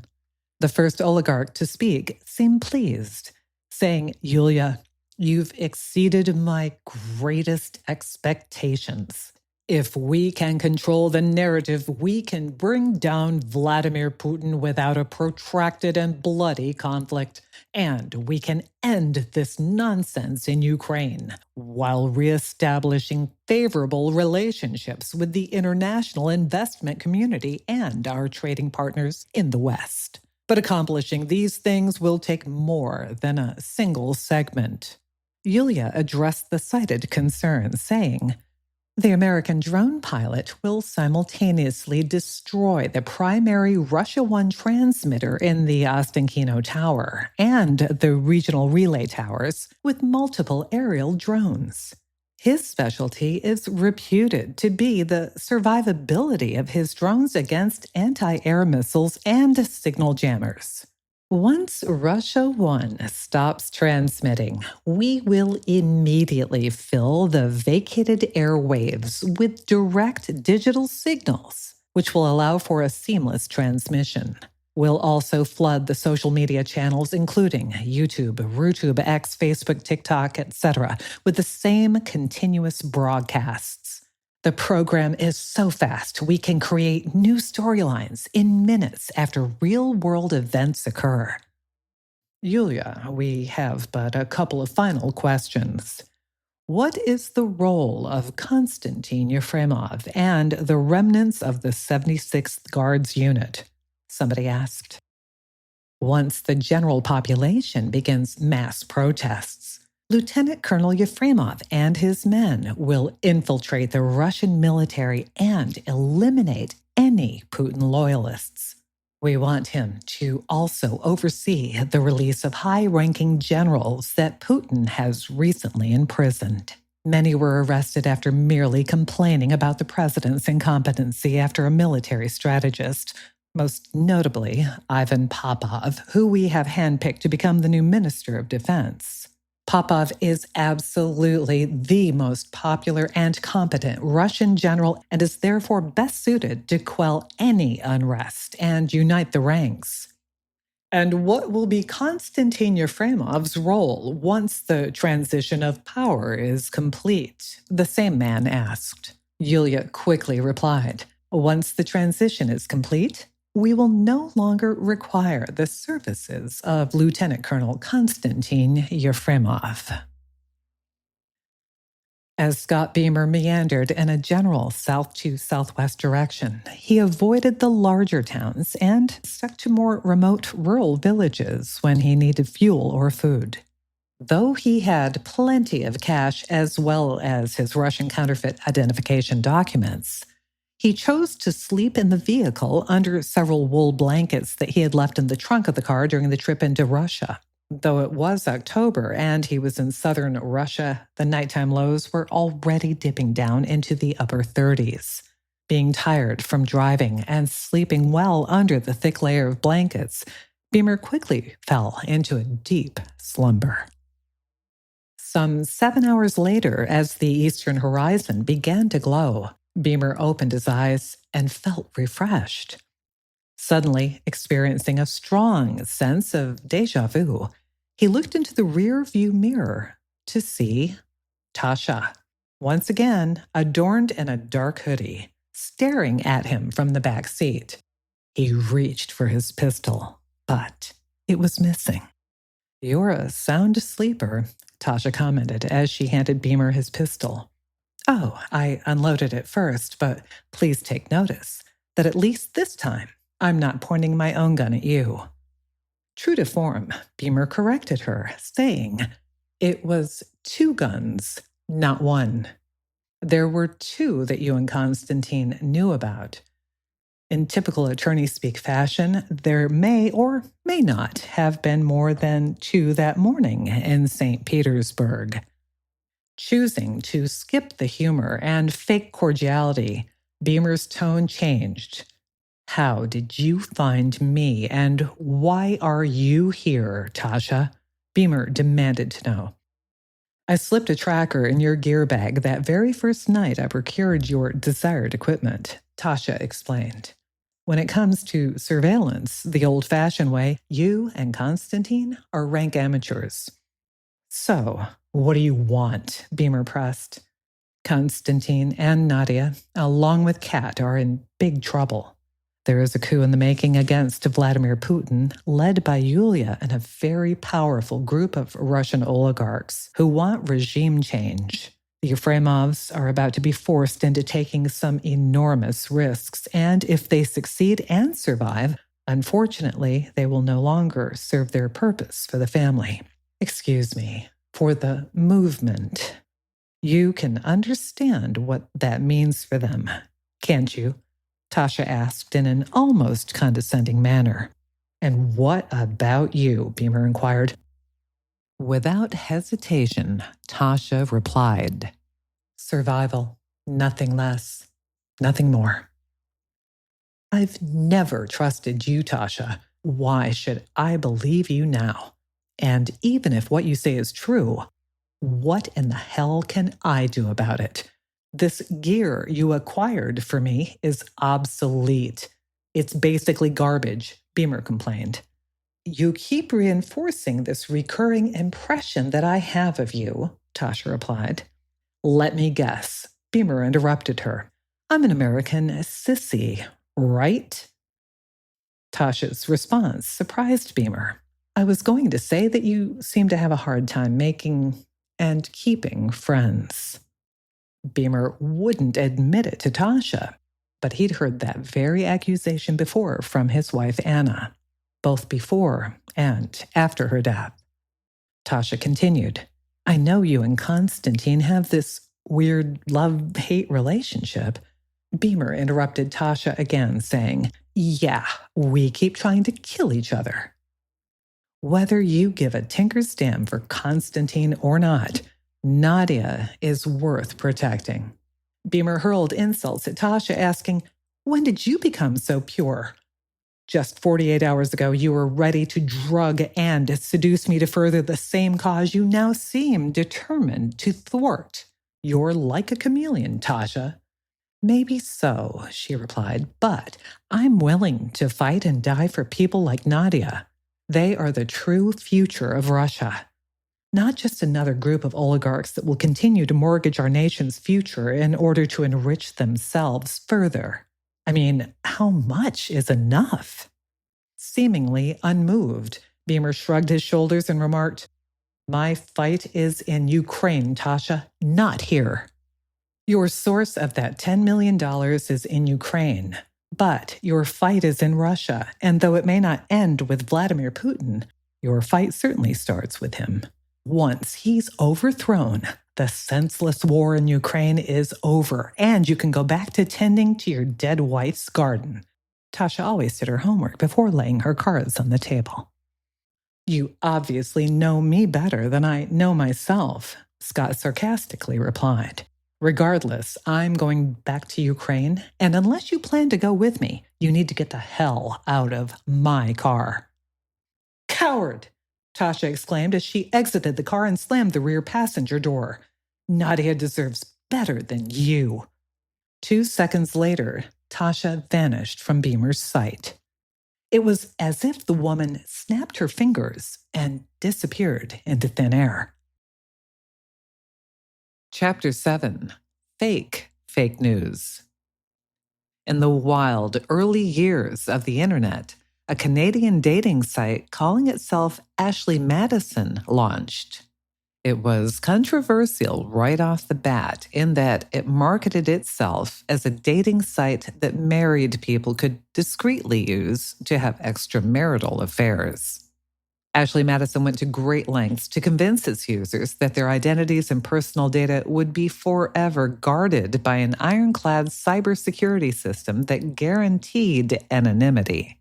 However, in the summer of 2015, the site security wall was breached and the personal information and indiscretions of some 31 million users began flooding the internet.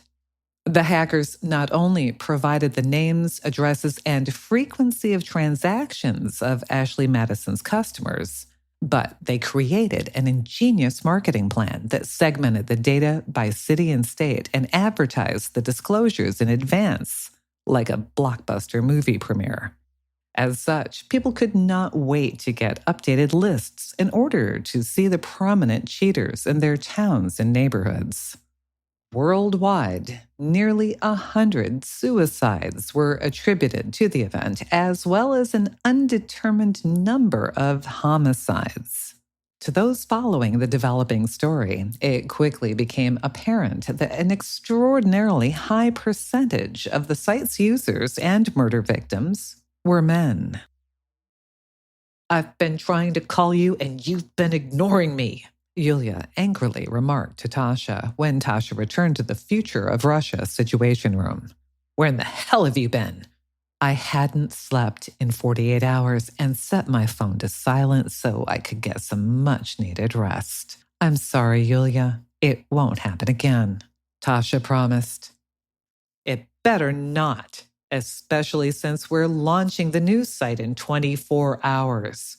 By the way, Konstantin Yefremov is very excited to join the movement. However, it appears your American boyfriend has flown the coop. Not to worry. We have successfully recruited a highly skilled team of drone operators which became disillusioned serving under the commanders they held in low regard," Yulia informed Tasha. "That means you get to go back to being an attorney and laundering money for the movement once again." Tasha was relieved and asked if she could return to St. Petersburg to be closer to her father. "I want you to stick around here for the launch and aftermath, at least until the movement's new direction is more predictable," Yulia requested. Taking a spare seat, Tasha drew a breath and slowly exhaled, as if the weight of the world was momentarily lifted from her shoulders. Unfortunately, that pleasant feeling dissipated when Konstantin entered the room, because Tasha knew she still needed to warn the Yefremovs that they were being regarded as expendable by Yulia and the movement. She also knew relaying that message would be inherently dangerous. Of the various tasks assigned to Konstantin, the one that excited him the most was freeing General Ivan Ivanovich Popov, whom he greatly respected.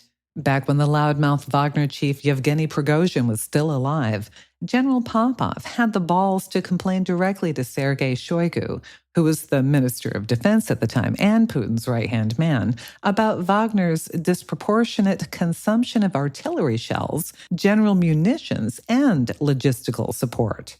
Popov spoke candidly and publicly about Wagner's preferred status as well as the negative effect the favoritism had on the morale and capabilities of the regular Russian army. As he grew more and more popular with the rank-and-file regular army soldiers, he was deemed a threat to Vladimir Putin and was arrested and imprisoned.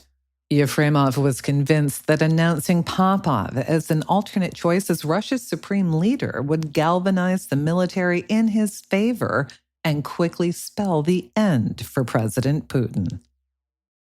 After Konstantin was formally introduced to several powerful members of the movement, one asked Yulia to provide a summary of the soon-to-be-released content on the fledgling dissident news network. She then went into some detail about what was in the works.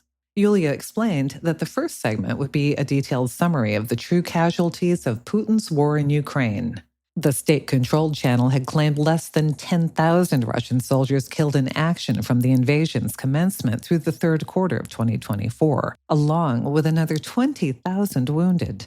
However, the Future of Russia channel would show the actual names and addresses of over 500,000 killed so far in the conflict.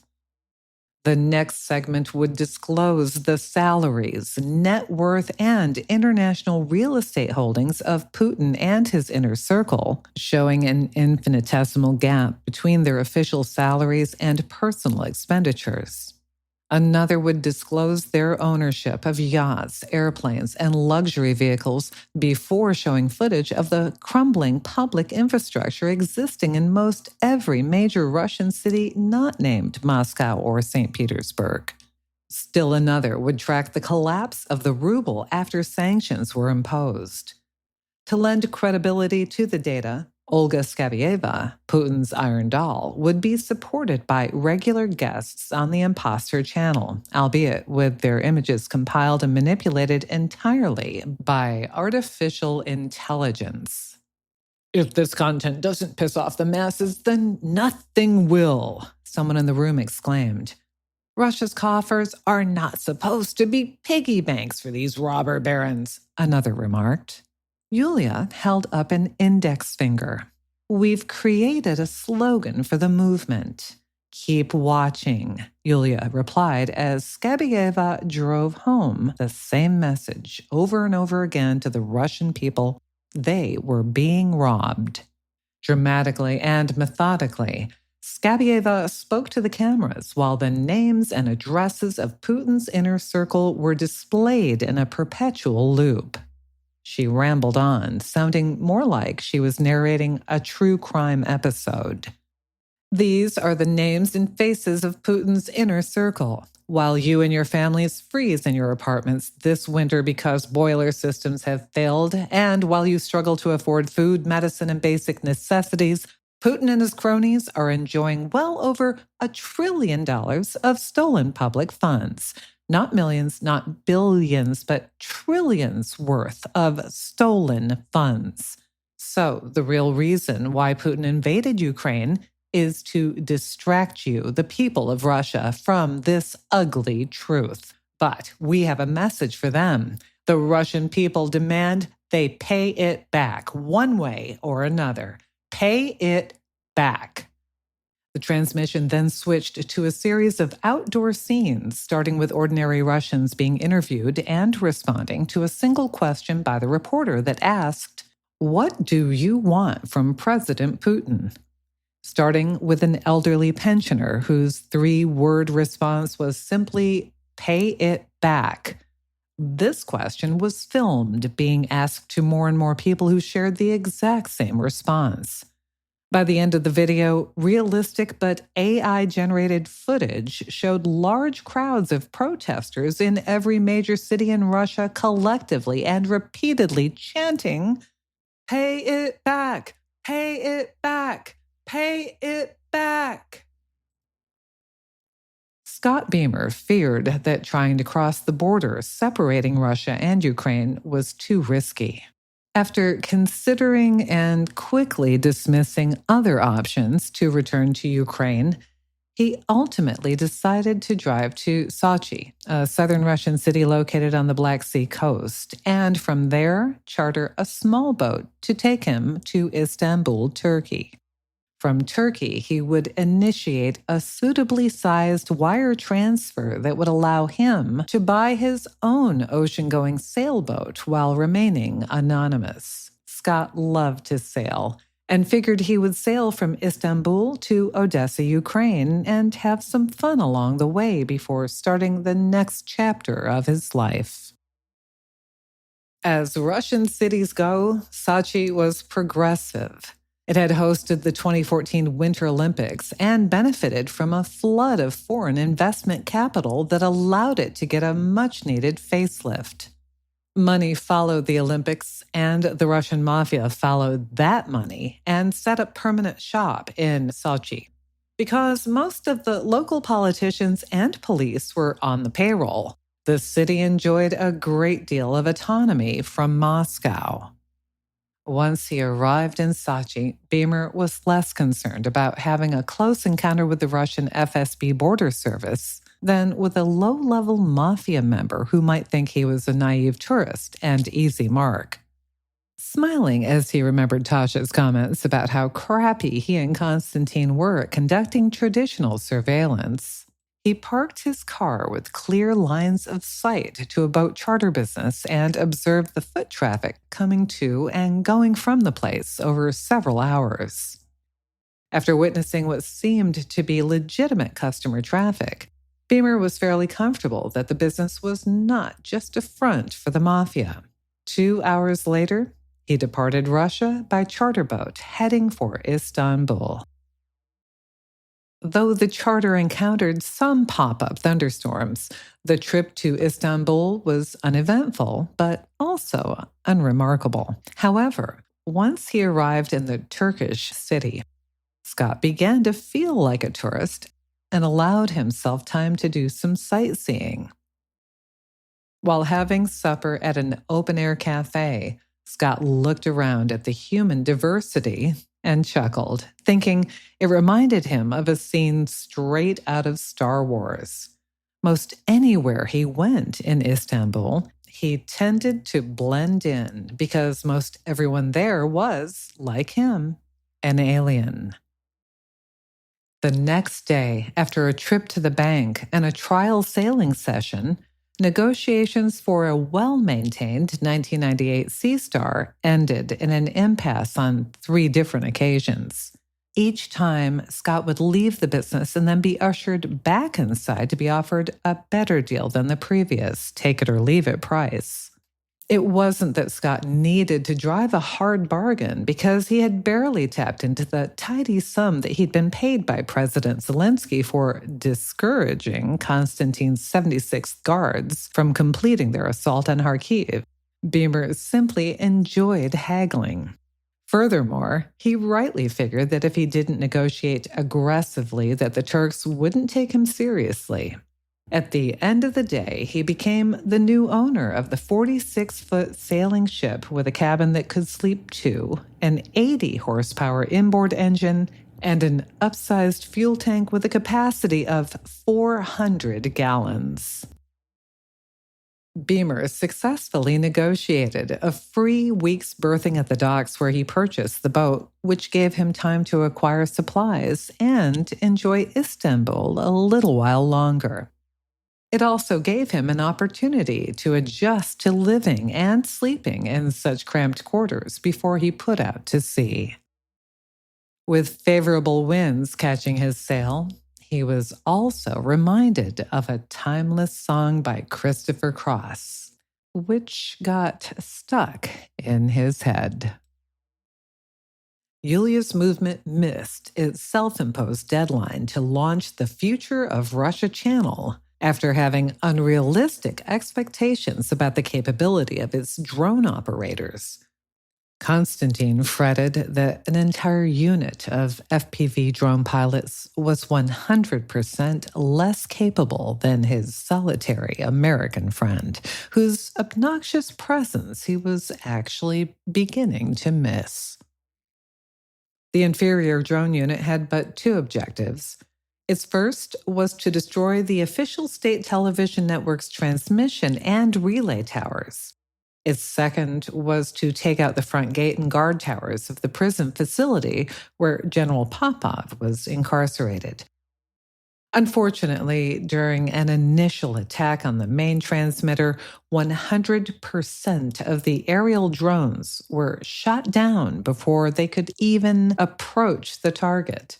The only saving grace for the mission was that the Russian anti-air defenses shot down the drones well before they approached the intended target, so the Russians were unclear about what the Ukrainians intended to attack.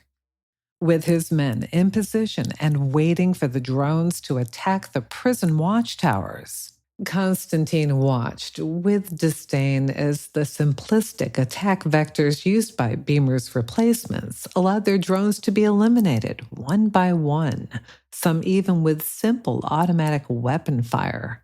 In utter disgust, Konstantin commanded his men to attack anyway.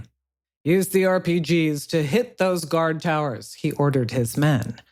Soon, the 76th was taking fire, and many of its soldiers lay dead or dying. Despite the losses, resistance at the prison eventually diminished to sporadic gunfire as Popov was located and quickly escorted to a waiting armored car. Introducing himself, Konstantin shook the general's hand and began explaining the nature of his visit. After listening intently, the general said he was sympathetic to Alexei Navalny's case and looked forward to meeting Navalny's widow, assuming the Russian Air Force didn't come looking for the column.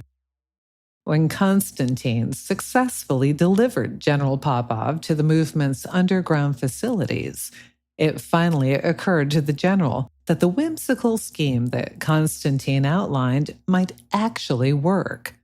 But in order for it to have any chance of success, that transmitter tower had to be destroyed. Chapter 8. Konstantin. In August of 2023, with Russia experiencing embarrassing setbacks on the battlefield in Ukraine, President Vladimir Putin sat on one end of an extremely long conference table, while several Roscosmos engineers were clustered in seats on the opposite end of the table.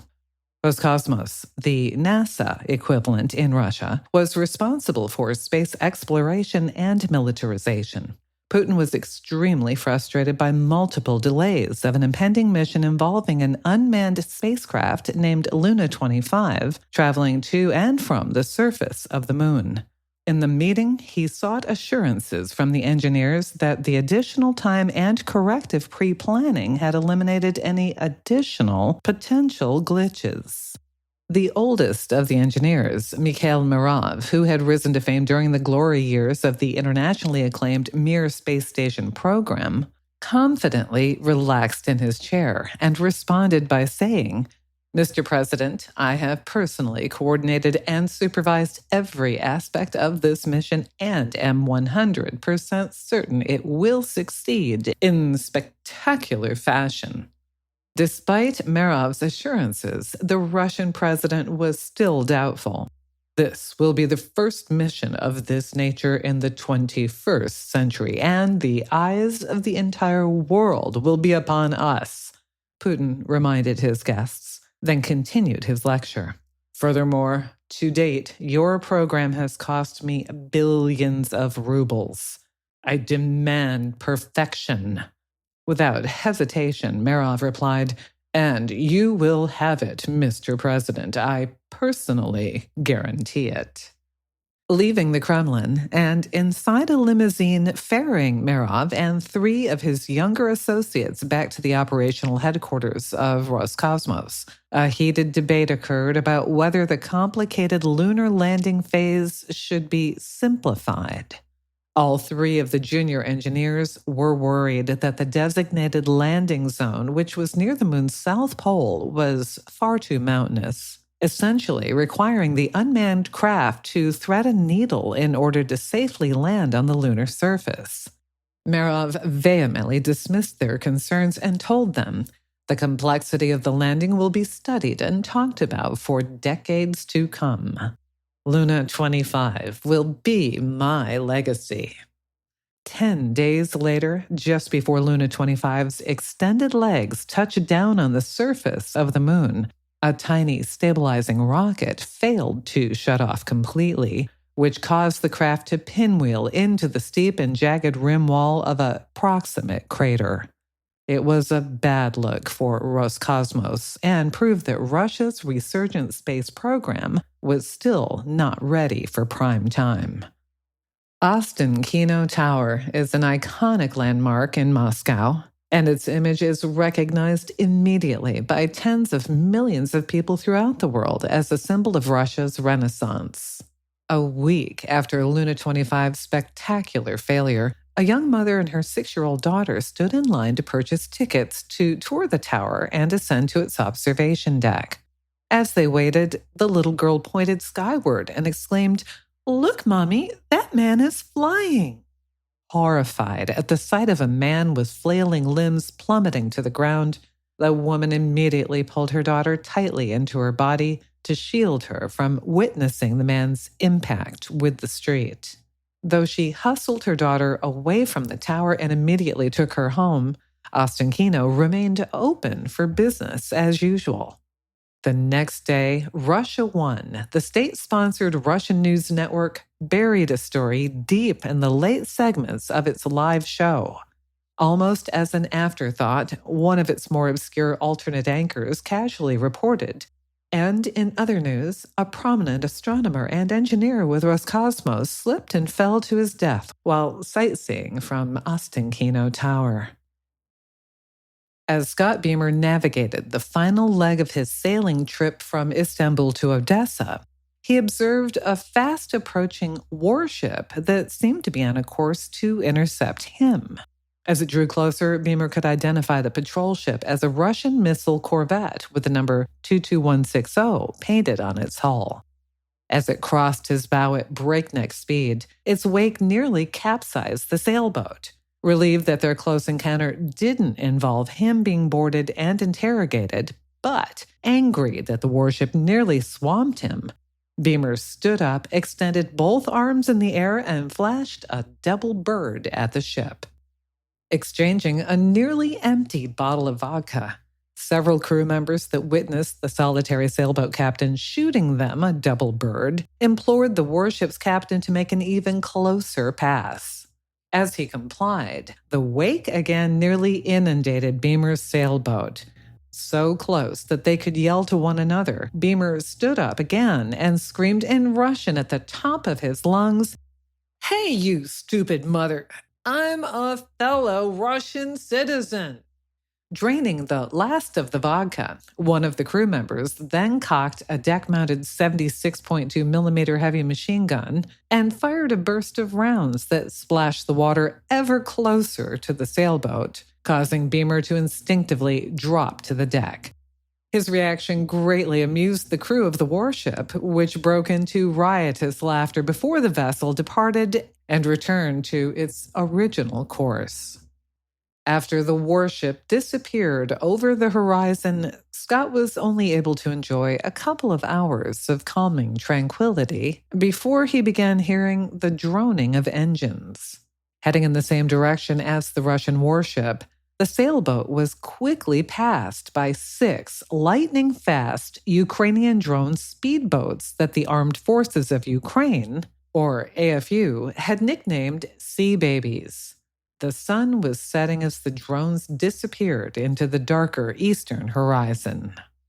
Drained by the adrenaline rush caused by the near-fatal encounter with the Russian missile corvette, Scott decided to retire early to sleep away his final night on the boat before reaching the Ukrainian port of Odessa. In the middle of the night, he went topside to stretch out a cramp and take a leak. Though it was only 3 a.m., the eastern horizon glowed as if the sun was already rising. Unable to return to sleep, Scott decided to rise for good and enjoy his final sunrise on the open sea. With the sun barely clearing the horizon, Scott was partially blinded as he observed something in the water ahead of him. Steering the sailboat to some debris floating in the water, Scott made out the charred numbers 22160 on the floating fragment. Apparently, the Sea Babies were hunting the Russian warship, which was later identified as the Sergei Kotov. Of its crew of 58 sailors, only 6 survived the Ukrainian attack. About an hour later, clinging to a flotation device, Beamer's sailboat approached one of the surviving Russian sailors who began calling for help as the sailboat approached. As he drew nearer to the man, Beamer recognized him as the drunken gunner. Deciding to let the Russian Navy rescue its own sailors, Beamer wanted to put some distance between his boat and the area, so he steered away from the man who continued calling after him. For shits and giggles, Beamer pulled out his pistol and sprayed the water around the sailor with bullets before proceeding to Odessa. After arriving in Odessa, Beamer decided to lease a berth and live aboard the docked sailboat while he contemplated his next chapter. Because he had not contacted anyone after his arrival in Ukraine and had told no one that he was heading to Odessa, Beamer was surprised to hear footsteps on the deck above him early one morning. Going topside, he was greeted by several familiar faces. His uninvited guests were from Zelensky's personal Secret Service unit. Before they could speak, Beamer sarcastically remarked, "Let me guess, there's a helicopter waiting to take me to Kiev." A few short hours later, Zelensky reached out to embrace the American. "Major Beamer, welcome home." while Konstantin secretly began contacting the surviving officers who served under him in the 76th. General Popov was doing the same with his beloved 58th Combined Arms Army. Response to the outreach effort was universally favorable. Still, Yulia was becoming increasingly frustrated that the Russian One transmitter was still comfortably perched atop Ostankino Tower, and she blamed Konstantin for the failure of the dissident drone unit to destroy it and cause the cessation of Putin's state television propaganda channel.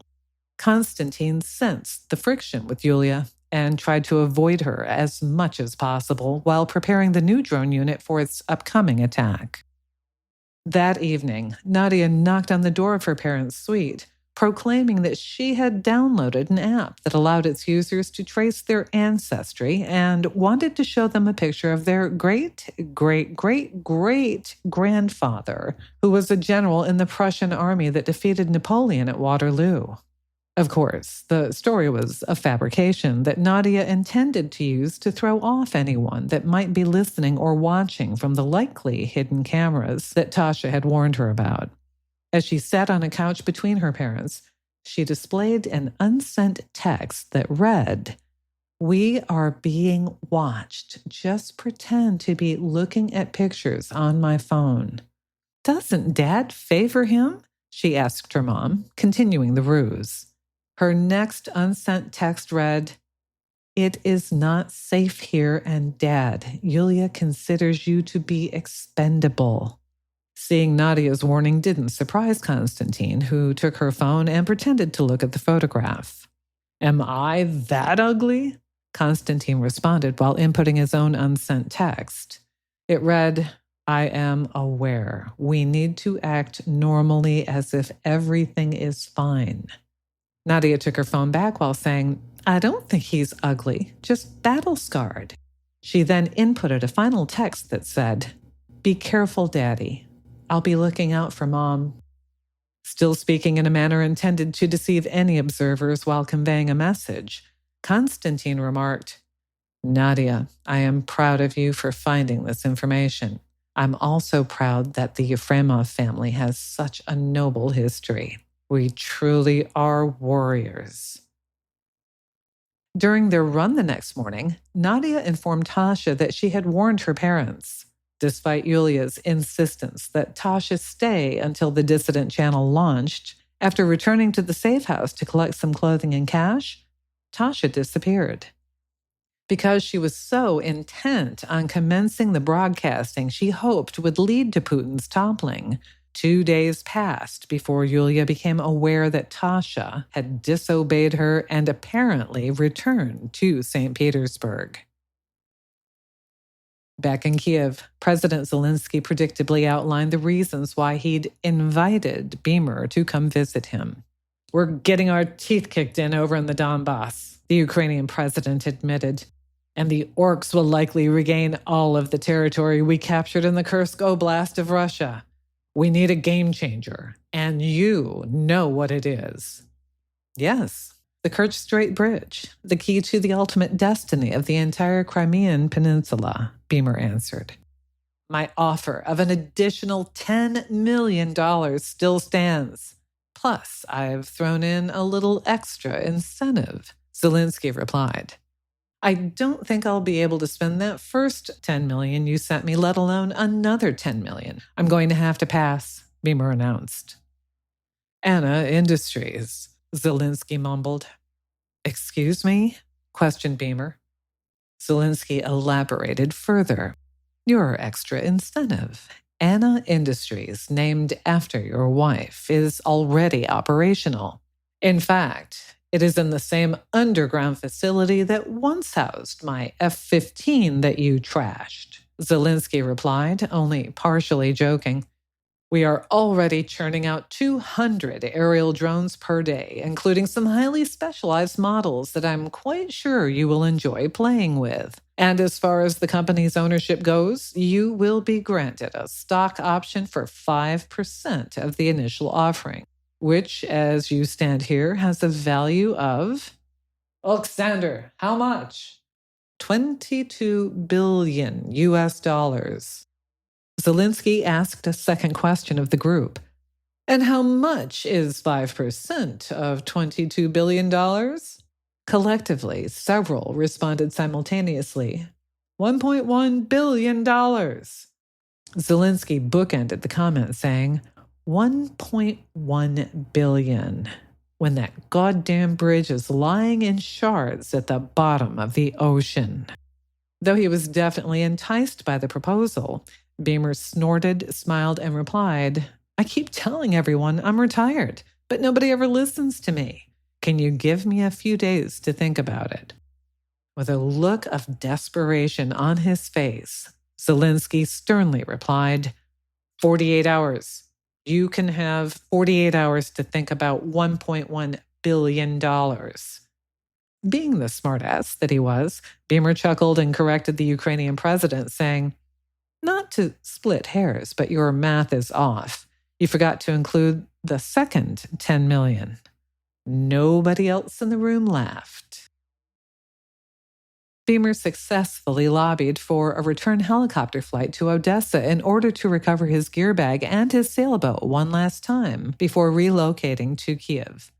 He had pretty much already decided to take the offer. President Zelensky even flew with him. After they landed, he hugged Scott and handed him a secure burner phone saying, I look forward to your decision. Before returning to the sailboat, Scott picked up some supplies and prepared for a final voyage on the vessel that had served him so well. One last vacation day before I have to return to the salt mine, honey, Scott said to Anna, as he perceived her riding on a puffy cumulus cloud floating high above him. I like the name of your new company, she replied. I'm thinking if we can end this damn war and kick the Russians out of Ukraine, $1 billion should make for a pretty nice garden, he offered up to Anna. An hour later, he was loosening the mooring lines and preparing to head out on the open ocean to catch one final sunset. Now speaking to the boat, Scott said, I just realized I never named you. You are officially the SV Anna. Far enough off the coast to have a 360-degree view of nothing but ocean, Scott's mind was already racing, thinking about all the possibilities his new involvement might offer. It seemed almost too good to be true, and he decided against making Zelensky wait the entire 48 hours. Beamer would call him in the morning. The sunset was glorious, making the ugliness of human conflict seem insignificant, at least for the moment. It's as if God painted it, remarked a voice from behind him. It startled Scott so badly he jumped back and banged his head on the boom. Son of a bitch, Beamer exclaimed. Where in the hell did you come from? And how did you find me? The stowaway was none other than Tasha. You and Konstantin continue to amaze me with your consistency, she replied. Still breathing erratically from the shock and rubbing his head, Beamer asked Tasha what she meant. How consistently stupid you two are when it comes to basic espionage. Do you remember that tracker I placed in your gear bag? Tasha inquired. Of course, and it was pretty easy to find and discard, Scott replied. That's because I intended you find that one, just not the second one. How was Istanbul, by the way? I've always wanted to go there. Damn you! Did you bring any drugs or poison with you, Miss Amasova? Beamer quipped, referring to a rival Soviet spy character played by the sultry Barbara Bach in the old James Bond movie. Who is Miss Amasova? Tasha asked. From the movie, The Spy Who Loved Me, Beamer attempted to explain. Way before my time, and you no longer have to worry about me drugging you or trying to jump your bones, because I am no longer employed by Yulia and the family. Besides, I was never attracted to you, Tasha added. Good, because I'm old enough to be your father, Beamer replied. Keeping up with her attack, Tasha offered a one-word response, simply saying, grandfather. She paused a second, but then elaborated further. Who needs a haircut? That shoulder-length gray hair looks silly on a man of your advanced age. Whatever, Beamer conceded. After pausing, he asked, but not even a little bit attracted to me? One by one, the stars in the heavens seemed to wink at the pair as Scott shared some food with Tasha, who began detailing Yulia's plans and disingenuous nature. Although he feared for Konstantin and his family, Scott mentioned to Tasha that Yulia's plan was a damn good one. A near perfect one, in fact, that could align with his own and certainly President Zelensky's desire to end the war and cause Russia to leave the captured territories. Maybe we can help Konstantin get back in with Yulia's favor just long enough to align our mutual interests, Scott told Tasha. Everything over there seems to hinge on Putin's transmitter tower, and everything over here seems to hinge on his Kerch Strait Bridge. I don't doubt that the crafty Ukrainians have some drones that can now easily cover the necessary distances. What are you doing? Tasha asked Scott as he pulled out the secure phone Zelensky had given him. Calling President Zelensky to tell him I'm in, and to request a helicopter to come extract us and take us to Kiev, Scott explained as he started dialing. But before he could finish, Tasha reached for the phone and caused Scott to flub entering the number. Call him in the morning, Tasha requested. In that moment, Scott remembered how hot Barbara Bach looked in that movie. But tonight, Tasha was infinitely hotter. Chapter 9. Free Will. Daylight was delayed as a thick fog choked the morning air. Yulia's situation room was already buzzing with activity. I like this fog, she exclaimed. Everyone in the room seemed on edge. There's a dense fog advisory for Moscow tonight, too, someone added. Konstantin's eyebrows glistened with several small beads of sweat. On this day, he truly missed his American friend. If Scott Beamer were around to initiate the aerial drone attacks against Ostankino Tower, Konstantin knew he'd be suffering a lesser degree of the pucker factor than he was currently experiencing. But to even up the odds for his less skilled team of FPV drone pilots, Konstantin added dozens of additional drone operators and increased the number of attack waves from 1 to 3. The foggy conditions were also a big plus. In the failed first attack, the attack plan was to hit the tower from multiple directions in a simultaneous assault. However, the Russian anti-air batteries, guided by advanced mobile radar units, shot down every single drone before the target was even threatened. Konstantin's new plan involved sending a sacrificial first wave directly to Ostankino Tower. If any survived to strike the tower, then that would simply become an added bonus. A second wave of drones would ignore the tower altogether and go after the mobile radar units and anti-air batteries once they revealed their locations. The third and most powerful wave would then proceed to the tower and concentrate on the load-bearing north-facing support beams, hopefully having benefited from the successful attrition of the anti-air defenses. Though Ostankino was the primary target and main act of the evening, similar but slightly smaller attacks were about to be initiated on the key regional relay towers, which were known to be more lightly defended. As soon as Russia One's transmitter was down, Yulia's imposter channel would immediately begin broadcasting digitally across all platforms. The rank-and-file citizenry wouldn't be able to tell the difference, other than by different messaging that would emanate from the same set, with the usual bad actors appearing in completely typical fashion. With the network inciting mass protests utilizing the Pay It Back slogan, General Popov and his men would decapitate the Russian military leadership still loyal to Putin, while securing the air bases first, then moving quickly to gain control of other Russian military assets. In Kyiv, Scott Beamer introduced President Zelensky to Tasha. The Ukrainian president was outwardly annoyed at his security team for granting a Russian citizen access to him without fully vetting her, but Scott had informed them that Tasha was part of a package deal. Repeating the same claim to Zelensky still didn't sit well with the Ukrainian leader. However, himself a fan of beautiful women, he figured that if Beamer needed her around for inspiration and eventual help with spending all the money that was at stake, so be it. Overall, he was still happy that Beamer had agreed to his proposal.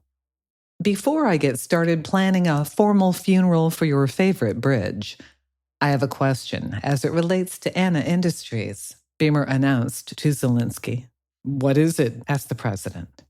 Sir, so long as it furthers your desire to get the Crimean Peninsula back under Ukrainian control, do I have complete discretionary decision-making capability when it comes to Anna Industries? Beamer asked.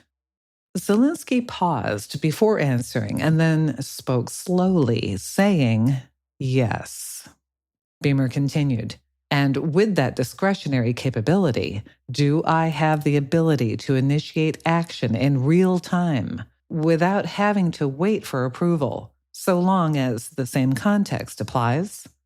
Zelensky was still waiting for the goddamn Americans to grant him permission to use long-range attack missiles in Russia against military targets, and was therefore sympathetic and agreeable to Beamer's request.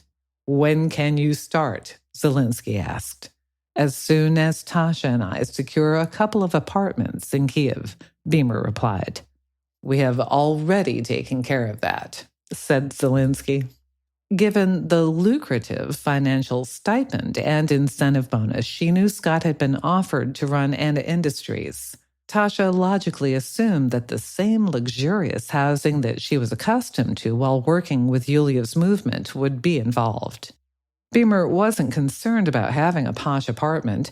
He just wasn't ready to share any place or apartment with Tasha. Both were completely disappointed to learn that the place Zelensky was offering was the same tiny efficiency apartment where Scott had stayed while training on the F-15E variant. I said we needed 2 places, Beamer protested. Tasha interceded after looking at the monitor displaying the sparsely furnished tiny apartment. It's okay, Scott. We can make it work for a while. She then turned to President Zelensky and frowned, saying, By God, every single one of those cameras need to be removed before I'll set foot in there. Done, replied Zelensky as he winked at Beamer. Knowing that Scott was 58 and correctly guessing that Tasha was still in her 20s, the president leaned into Beamer and whispered for only him to hear, saying, God help you.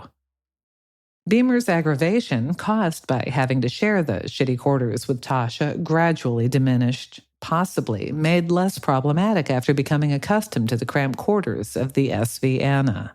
It was further mitigated when Scott reviewed countless amazing new drone prototypes that had greater range and capabilities than anything he'd seen the Ukrainians use in the past. That said, in confidence, he told Tasha that the drones he'd developed from Konstantin's bunker were better. Tasha seemed unimpressed. In a sarcastic tone, she asked if Beamer bitched about being cooped up with Konstantin in the bunker as badly as he was now complaining about being stuck in the tiny apartment with her. Beamer replied, no, Konstantin's a better cook. The look she gave him discouraged Scott from saying anything else. After a week of planning, Beamer confided to Tasha that his first target wouldn't be the Kerch Bridge, but rather Ostankino Tower. I owe that to Konstantin, he told Tasha, realizing he actually missed the gruff bastard. Beamer had also grown fond of his daughter Nadia, who he feared could become a victim of the coup at the hands of either opposing side. Tasha truly had Nadia's best interest at heart from the very beginning of their relationship, back when she defended her in court for simply standing on a street corner in St. Petersburg. The popular movement should be about the future of young people like her. Younger generations should rise up against aging gangsters like Putin and his inner circle and not allow a similarly small group of opportunists to fill the void, Tasha pontificated. The fog never lifted in Moscow. As the dreary day began surrendering to darkness, Konstantin gave the order for the first wave of attack drones to begin the assault on the transmitter tower. The tension in the future of Russia's Situation Room was undeniable. Given that the fog would serve to diminish the effectiveness and range of the mobile radar units, Konstantin mumbled to himself, "It's no or never." This time, helped by the favorable weather conditions, the first wave made it to the outskirts of Moscow before the anti-air defenses started lighting up the night sky. Though all but 2 of the drones were destroyed, the second wave of drones descended on their targets while the missile batteries were focused on the first wave. Several radar and S-400 units were casualties of the second wave, and the 2 surviving drones from the first wave managed to do some superficial damage to Ostankino Tower. Watching drone footage of the secondary explosions coming from several destroyed missile batteries, Konstantin ordered the third wave to go after the tower and was cautiously optimistic. However, just before these drones impacted the target, the Russian defenders activated several signal jammers located at the foot of the tower that caused Konstantin's operators to momentarily lose signal connectivity and control of the attack drones. Though several struck the tower, the hits were not critical, and most of the drones in the third wave fell to the ground and exploded in the streets. It was the first time these signal jammers were used, as they were stationed around the tower to be used only as a measure of last resort. Unfortunately for Konstantin, other than a single observation drone that continued to transmit images of the fiery scene, all his other drones were downed or failed to materially damage Ostankino Tower. After a collective gasp from Yulia's Situation Room, you could have heard a pin drop. Realizing that the evening's failed attempt to destroy the transmitter would be a death blow to the movement and likely lead to the imprisonment or execution of everyone in the room, several prominent members departed, intending to escape from Russia with their families while they were still able. The look that Yulia gave Konstantin silently spoke volumes. He knew that he, Nadia, and Kat would either be sacrificed or punished by Yulia if it somehow served to improve the likely outcome of this failure. Expecting to be handcuffed at any moment, Konstantin heard several cheers from others in the room that were still watching images from the loitering observation drone. "It's a fourth wave!" someone excitedly declared as multiple explosions began impacting the tower. Konstantin knew there was no fourth wave and was dumbfounded as he watched several additional drones successfully detonate on the tower. The snake-like attack vectors reminded him of those often employed by Beamer. Konstantin could only smile as the transmission tower toppled into a useless pile of scrap metal, as did the regional relay towers.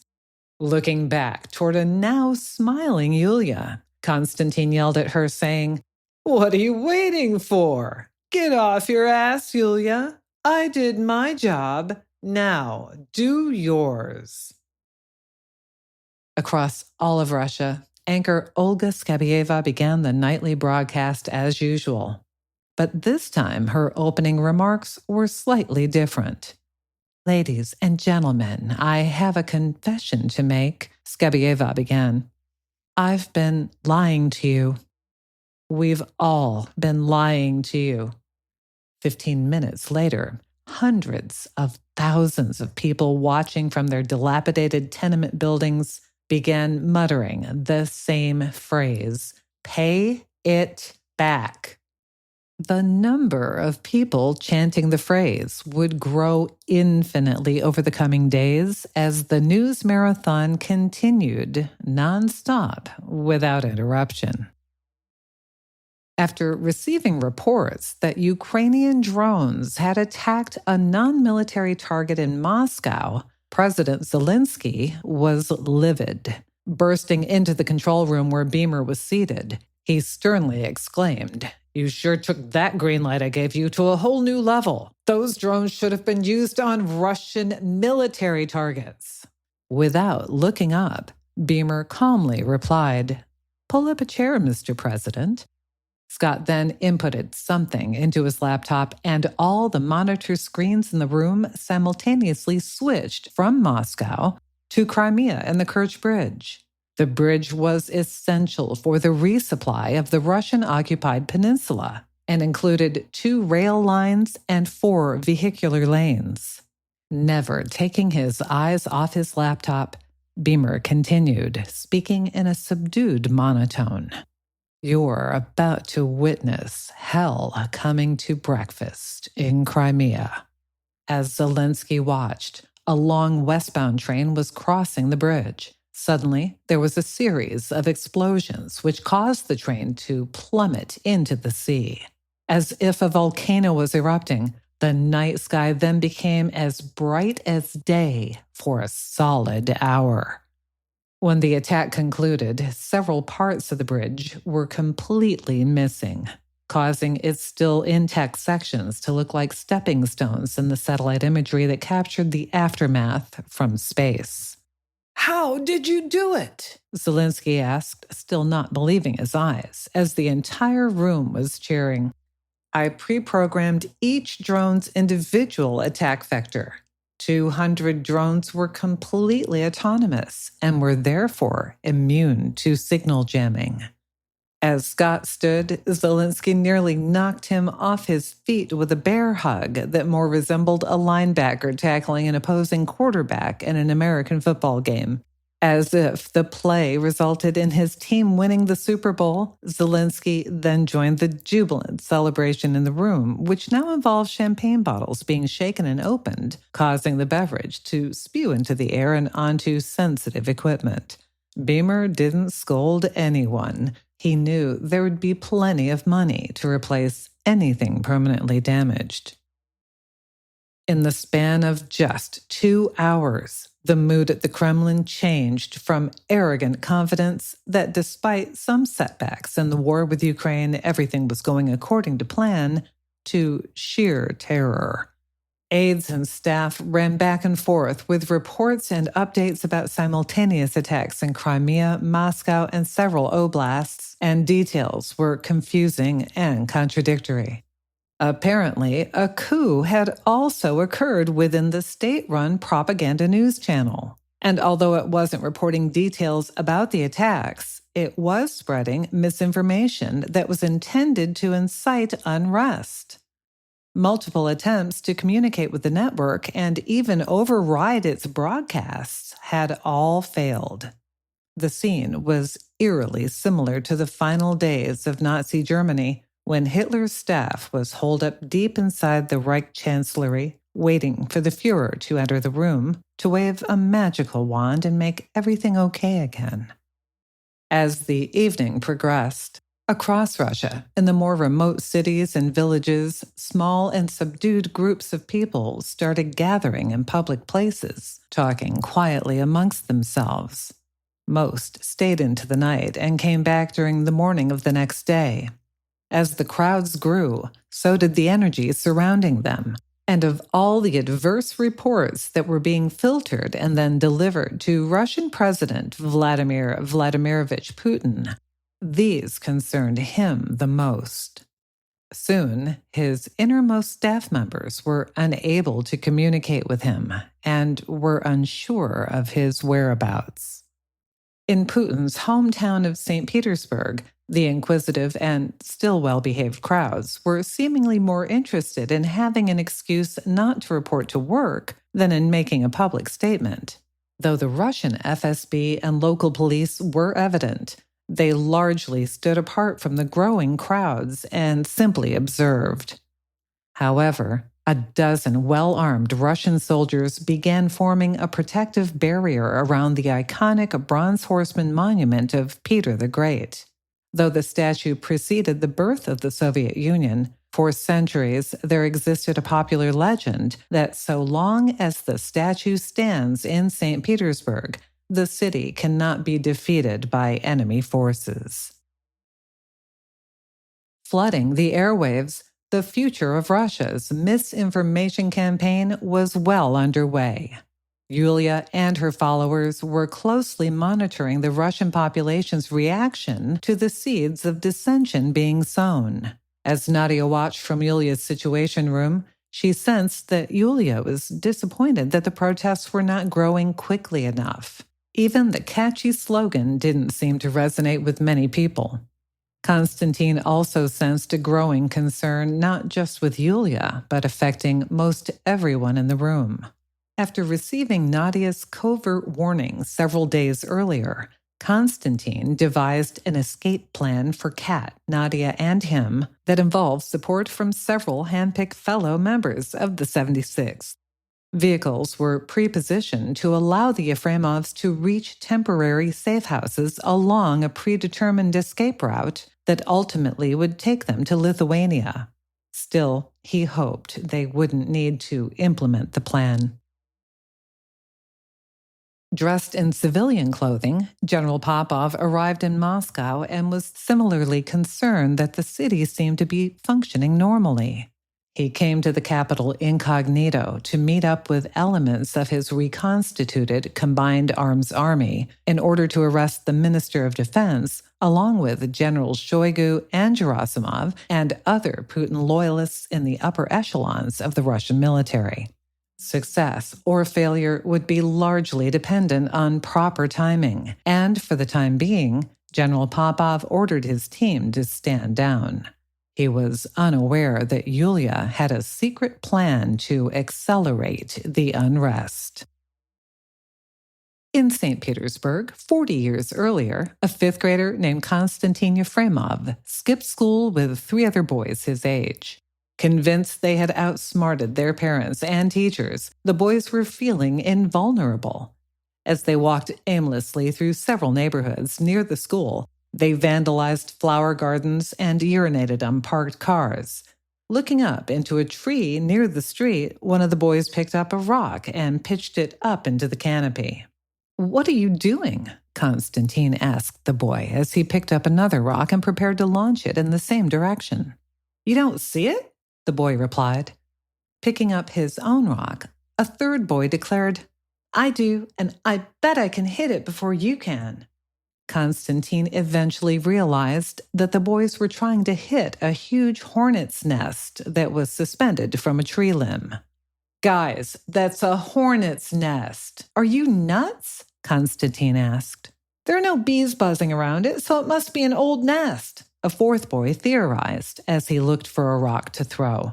By now, several rocks had hit the inactive nest, but it remained suspended in a tree. Though Konstantin had reservations, it seemed an inviting target, so he picked up his own rock and joined in the fun. Not only did his first throw hit its intended target, but it did so with enough velocity to dislodge the nest and cause it to cascade to the ground. Hitting with a thud, it appeared inert as the 4 boys gathered around to inspect it.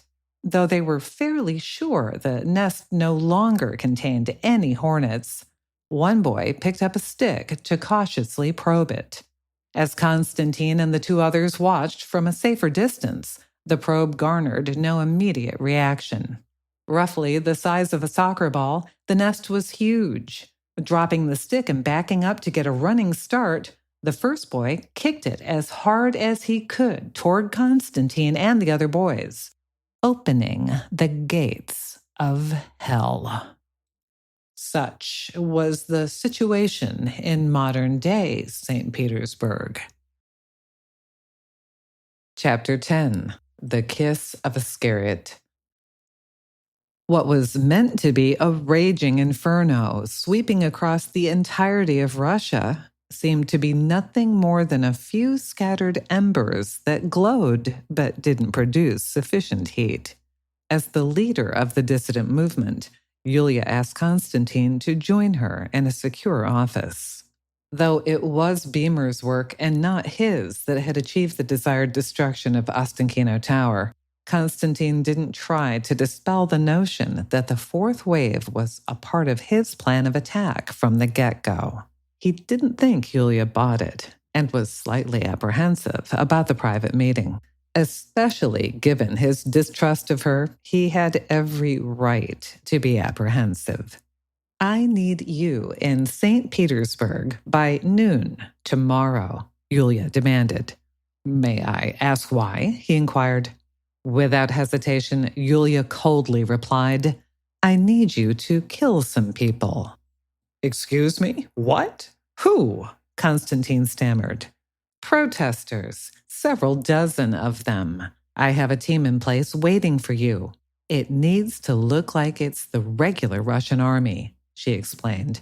"You can't be serious. Are you serious? Civilian protesters?"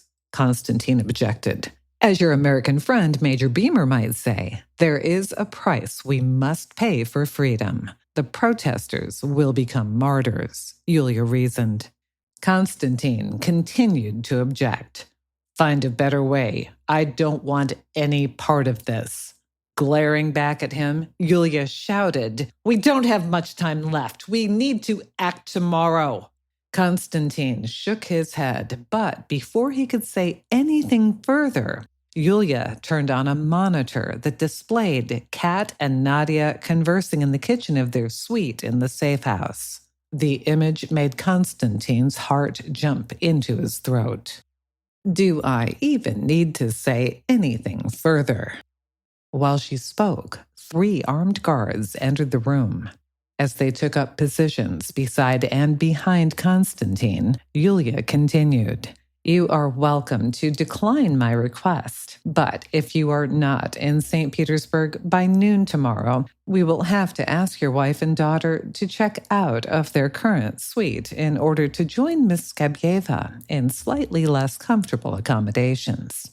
And for your information, I am aware that Nadia told you not to trust me. She is a smart young lady, but I am smarter. I have a country to run, so I have to be." "I've been put in this position before," Konstantin replied, shaking with anger. "What makes you any better for Russia than Vladimir Putin?" Yulia's answer was uninspiring. "I'm nearly 40 years younger than him, so I have more time to enjoy being in power." Konstantin felt powerless to resist. Yulia's leverage was undeniable. "I'll go, but not before I see Nadia. What is your plan?" "You won't need to fire a weapon," Yulia answered. "Just make sure some of my expendables do the shooting when the time is right." "And when will I know the time is right?" Konstantin begrudgingly asked. Once again, raising her voice, Yulia fired back, "When I say it is." Report to the Bronze Horsemen, obviously in civilian clothes. A team dressed in regular Russian army uniforms is already there waiting for you. Take this communication earbud and answer me when I call you. The receiver has an ultra-sensitive microphone also embedded. You can speak softly and I will still be able to hear you. Oh, and one last thing. It's probably not a good idea for you to mention anything about this to anyone. Do you understand? Konstantin ground his teeth as he replied, "Yulia, you hold the cards, but I can promise you that if anything happens to Nadia, I will come for you." When her ex-husband entered the kitchen, Kat could tell something was bothering Konstantin. She got a hug, but Nadia got kisses on her forehead and a much heartier embrace. Without saying anything, Konstantin exited the kitchen and disappeared. Scott Beamer was still celebrating long after President Zelensky and his security team left Anna Industries. But as the rush began to wane, he realized he hadn't eaten a real meal in days. He was famished and wondered if any of the restaurants he would take Anna to when they were in Kiev were still operating. A lot can change during war. It felt weird thinking about going out to a nice restaurant with Tasha, even though their circumstances dictated that they had to spend some time together in close quarters. Beamer refused to think of them as a couple. When Tasha decided to return to the corporate apartment to freshen up, Scott left the still crowded control room for the privacy of his executive office. As he closed the door, in his mind, he saw Anna sitting in one of the oversized guest chairs near his desk. Behind the desk was a large portrait of Anna, and next to the portrait was a similarly sized hand-carved plaque that spelled out Anna Industries Incorporated. I feel guilty and almost dirty for sleeping with her. I owe you an apology and hope you can forgive me, Scott pleaded with his wife. A solitary tear rolled down his cheek. Anna calmly responded with a question, asking Scott if our circumstances were different and it was you who was hit by that drunk driver. Would you expect me to spend the rest of my life alone, living like a hermit? As more tears fell, Scott couldn't form a sentence to respond and just shook his head no. In typical fashion, Anna then made her point. So, of the two of us, in your mind, I'm the asshole? She asked Scott, who managed to form a meek smile but still had no response to offer. Scott, I know you still love me, and what we had was manna from heaven. Live your life. See other women. Maybe find someone closer to your age and remarry. Regardless of how you choose to live out your life, I'll wait for you, and I know we'll be together again. Anna spoke from the heart. Scott finally managed to extract a short sentence in a shaky voice. I love you, sweetheart. Anna wasn't finished lecturing her husband, saying, but I can promise you this. If I were still alive and I found out you were sleeping around, I would, in fact, become a widow. Scott wiped his eyes and whispered, That's my girl. After tinkering at his desk for another half hour, Beamer received a text from Tasha that read, Supper reservations in 90 minutes, so get your butt in gear.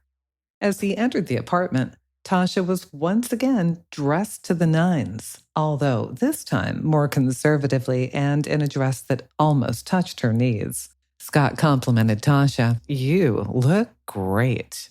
Like Beamer, Tasha was hungry and a little cranky, saying, Well, you don't. Go get cleaned up. I took the liberty to buy an outfit for you which should be here by the time you get a shave and shower. Seeing that determined look in her eyes once again, Scott decided against making a smart-ass remark. Sure enough, when he came out of the shower, an outfit was hanging on the inside of the bathroom door. Oh, hell no, he protested after seeing that the outfit she'd left for him looked like it belonged to Elton John. No way, Tasha. Absolutely not. Laughing as she re-entered the bathroom, Tasha exchanged the first option she merely intended as a joke. The second option was acceptable and looked more like something Tom Brady would wear. After Scott put on the second outfit, he pointed to the first one that was now hanging on a coat hook near the door. How much did you pay for that stupid thing? Scott inquired. Major Beamer, a gentleman should never ask a lady how much she spends on clothes, Tasha answered. When they arrived at the restaurant, it was a place Scott had never been to before, and their table was waiting for them. As soon as they sat down, Scott received a familiar text from President Zelensky that read, "Wire transfer complete. Enjoy," which Scott remembered as being the same text from Zelensky back when he sent Scott the first $10 million. "Waiter," Scott called over their server, "this beautiful lady and I are celebrating a successful business transaction. What do you suggest?" After the waiter rattled off many expensive wine and champagne options, Scott deferred to Tasha, who ordered the least expensive wine on the list. Observing that Scott seemed surprised, Tasha said in a dead serious tone, "Don't let money ever change who you are, Scott." Scott held Tasha's hand as the city lights illuminated their walk home. For a brief moment, it was as if life had returned to normal and Kiev was no longer in a war zone. Though before they made it back to their temporary home, the air raid sirens began wailing ominously. It had been a pretty memorable and action-packed day, and Scott fell asleep in mid-sentence while cuddling with Tasha on the sofa. Grabbing a pillow for him, Tasha took off her makeup and went to bed. At about 4 a.m., her phone began vibrating, just enough to wake her up. It was Konstantin. Tasha listened intently for several minutes and then responded by simply saying, "I understand." The next morning, Nadia rose early and cooked breakfast for her mother. She prepared omelets, but felt guilty given that the cost of eggs had skyrocketed in Russia to the point where only the wealthy could afford them. Of course, most essential commodities were now affordable only to the wealthy. After breakfast, Kat received a text from Konstantin which requested that she step outside and walk at least 50 meters from the safe house. His second text was a single question mark, to which Kat replied only with a capital Y. Only then would Konstantin call her. He began by saying, "Kat, I need you to listen very carefully. You and Nadia are in grave danger. Everything you do and say inside the safe house is being monitored. Yulia even knew about Nadia's secret warning that I was deemed expendable.